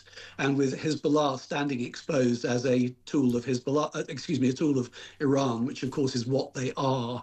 And that would be something. But then, of course, the problem arises because for the Israelis to have security on their northern border, they need the Lebanese government to disarm Hezbollah, and we just don't know yet whether they have the will or the ability to do that. I was chatting to someone earlier today about you, Edmund, and I said I've never ever asked you a question about foreign policy that you haven't had an intelligent answer to. Apologies, we haven't actually told you we're going to ask you about China, but we have had some convictions in the UK today of 2 Chinese spies. I just wonder, from your perspective, as someone who's been an ambassador, as someone who understands how foreign governments work, how worried do you think we need to be by espionage from China on UK soil? I think we do need to worry about it. The Chinese are very serious about this. They have, I think, for decades, we can say, been gaining commercial advantage through espionage. That's been their primary focus. I don't know whether you're a user of LinkedIn, but LinkedIn is a platform that they use for very extensive, phishing operations. Essentially, it's not very targeted stuff. This we're talking about as kind of a mass attempt to pick up commercial advantage or official advantage where they can. And of course, people's defenses are down these days. Really, ever since the end of the Cold War, people have thought of espionage as something that that used to happen. They think of it in association with John le Carré. They don't, and when they think of it in a modern context, they have crazy images of the Bourne Ultimatum and things like that, rather than these rather tedious and repetitive efforts by countries like China to steal advantage in a whole range of spheres. Now, an awful lot of people have been caught out by this, and some of it happens also in other guises. It happens under the cover of education initiatives.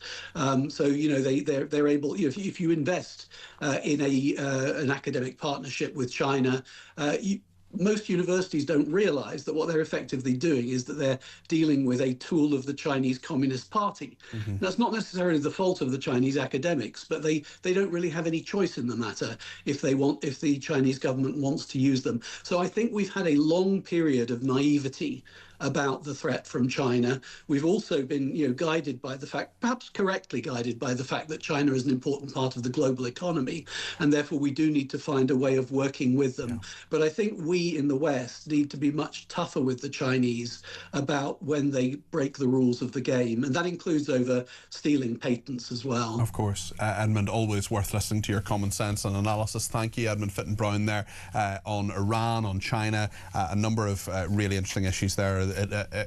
Israel as well. We talked about Edmund Fitton-Brown there, a former UK ambassador. He was ambassador to Yemen. Lots to discuss in the last portion of the programme before we speak to Ash about what's coming on the programme with him and Andre, of course. A couple of messages just before we go to the break. This person says, I'm 70 years old. I recently retired 6 months ago. Gosh, you had a long working life. I still feel guilty about not being employed. I had a very fulfilling life, both in the forces and on Civvy Street. It's a very big change to your routine. Well, listen, thank you for your service to your country, working in the forces there. And listen, at 70, I think you need a rest, but it doesn't mean you just have to sit up and, put your feet up and watch Homes Under the Hammer. There are loads of things you can do, and actually, when you've got that brilliant experience and insight of working in the forces, and you said Civvy Street as well, so you've had at least a couple of careers, this person. I do think that there's a real opportunity there. There are organisations that are crying out for the kind of expertise you have, even on a part-time basis, 1 day a week or something like that. My dad, for example, he knows a lot about finance. He ran a school, and he does the finance for a local football team, a local youth football team, and he is their kind of finance guy, and he does all their systems for them. That probably takes up a few hours a week, but he's really fulfilling, and it's a good thing for him to do, and he can use his skills to do that. So don't ever think you're on the shelf when you're retired. There are some people, of course, who just, they're fed up with working. They just want to put their feet up and, watch Homes Under the Hammer. And that's fine, and there's nothing wrong with that, having contributed. But if you do feel there's more to give, there are loads of opportunities to do so. So please always remember that. Sarah's been in touch about the Chinese embassy. She says, quite some time ago, before my university days, I was part of a wonderful group of people who travelled across China and Pakistan. Let's just say it was a relief to cross the border into Pakistan, says Sarah. She says, I have ataxic cerebral palsy. Chopsticks and ataxic cerebral palsy, definitely a bad combination. At least you can smile about it anyway. And another Sarah from Croydon in South London says, great show, Peter. I'm sitting watching with my rescue cat Piper. She is a feisty minx, and it's taken her 5 years to finally join me up on the sofa. It's been worth the wait. Thanks once again, says Sarah. Well, thank you, Sarah, for adopting a rescue cat. Hello to Piper. And you may know on my Saturday shows we had a segment that ran for 100 times when we had Cat of the Week. We're not bringing it back, but we are certainly big cat people here, and certainly, my cat Jack is a wonderful cat, and indeed there's a couple of cats around my neighbourhood as well I'm big fans of too. So Sarah, Piper the rescue cat, #adopt don't shop. In fact, my friend Ryan has just got a new cat called Scout, who I'm very much looking forward to visiting, perhaps even this weekend. We'll take a few more calls before the top of the hour, and we will speak to Ash too about what is coming up on his show with Andre, so stay with us here on Talk.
Current affairs, international news, letting criminals off while sending...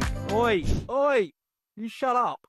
I'm trying to record something. Stand by for 3 powerhouse hours of breaking news, challenging views. I don't give a flying damn about international law. I think people will viscerally reject this.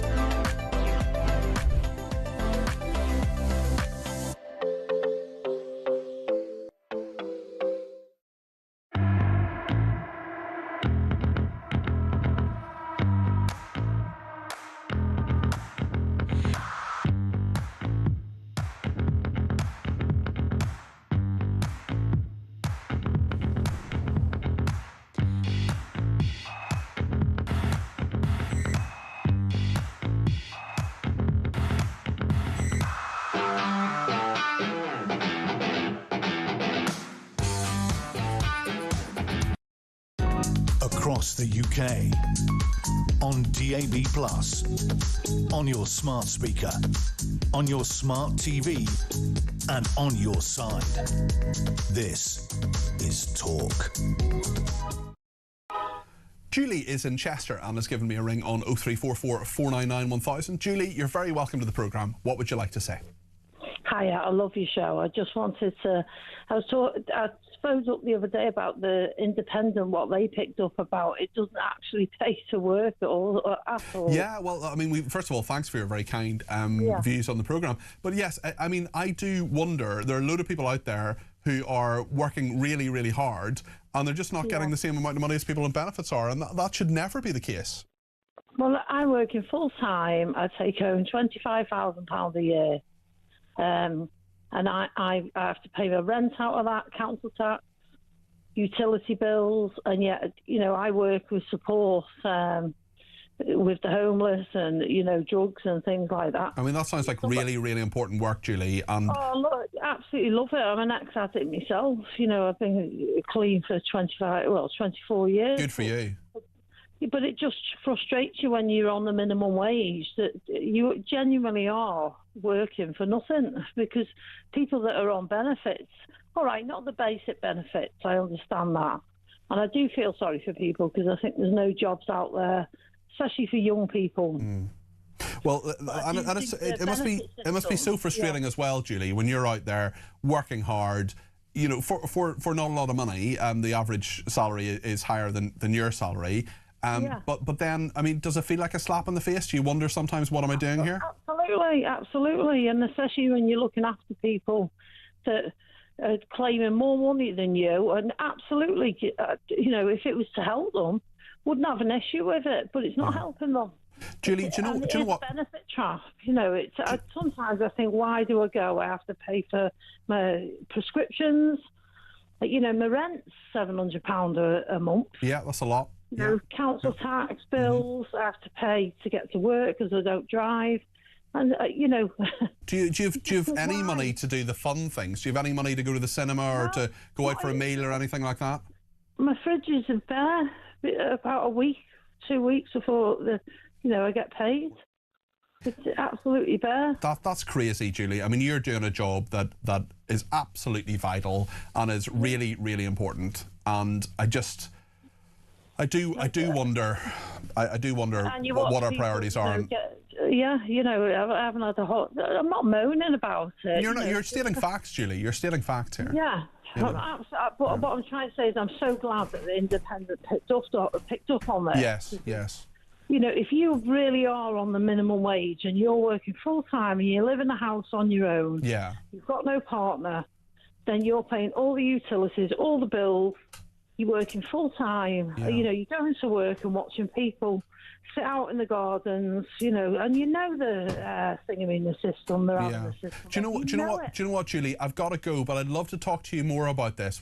Tomorrow's a big election night, and I don't think we're going to have time, but would you maybe give me a ring next week and we can talk about this more? But I'm briefly just going to say to you, I'd love some of the government that, the backbenchers that went against this to come and sit in my work. Well, exactly. Well, let's have a better discussion and a longer discussion next week. But you made some really good points there, Julie. There's some breaking news as well. I'll just mention briefly before we speak to Ash about China apparently exploiting work from home to spy on the UK. This is the Telegraph reporting that China exploited the Home Office's remote working policy to spy on the UK in the first case of its kind. A Border Force official accessed a Home Office database on his days off to trawl through sensitive details for his Chinese handlers as part of the shadow policing operation on British soil. We've been talking about that a little bit earlier on. The security breach was revealed during the espionage trial at the Old Bailey. So more detail on that crazy case, certainly, and work from home has been used for that. One man who's not working from home is Ash. He is in the studio and he's coming up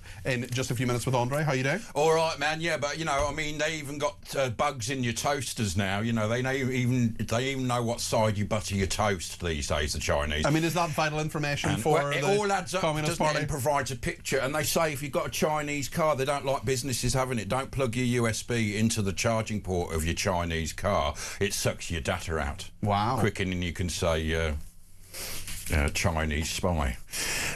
So anyway, you got any news on the elections? Because you've got your ear. We've got 3 minutes to go before I can have this conversation with you. Oh, sorry, yeah. Because it's still impaired until 10. Exactly. We've got 2 minutes and 10 seconds I'll take that until we can talk about it. But all I would say is that it's going to be fascinating. Just keep listening to me and Andre, because at 10 we can talk about it. You can, although, the stuff will be out. Anyway, so we got Pete Barnes in to come and talk about everything. We're talking about cops on high alert after the Golders Green attack. I mean, thing is, they attack those blokes at the bus stop and in the street. You can't have police everywhere. There's got to be a bigger...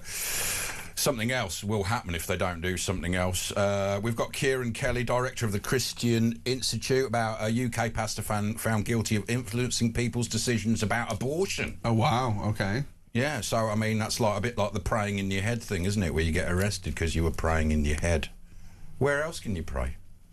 You pray out loud, I suppose, but yeah, it's a fair point. Yeah, no, that's true. Yeah, but that would, that'd be too. If you're going to pray in your head, and tell them, you may as well pray out loud. Yeah, exactly. Exactly. We got Mike Salem, the UK country associate. We're awaiting for what's going to happen with the Labour leadership in the National Party. Yeah, that'll be very interesting to see.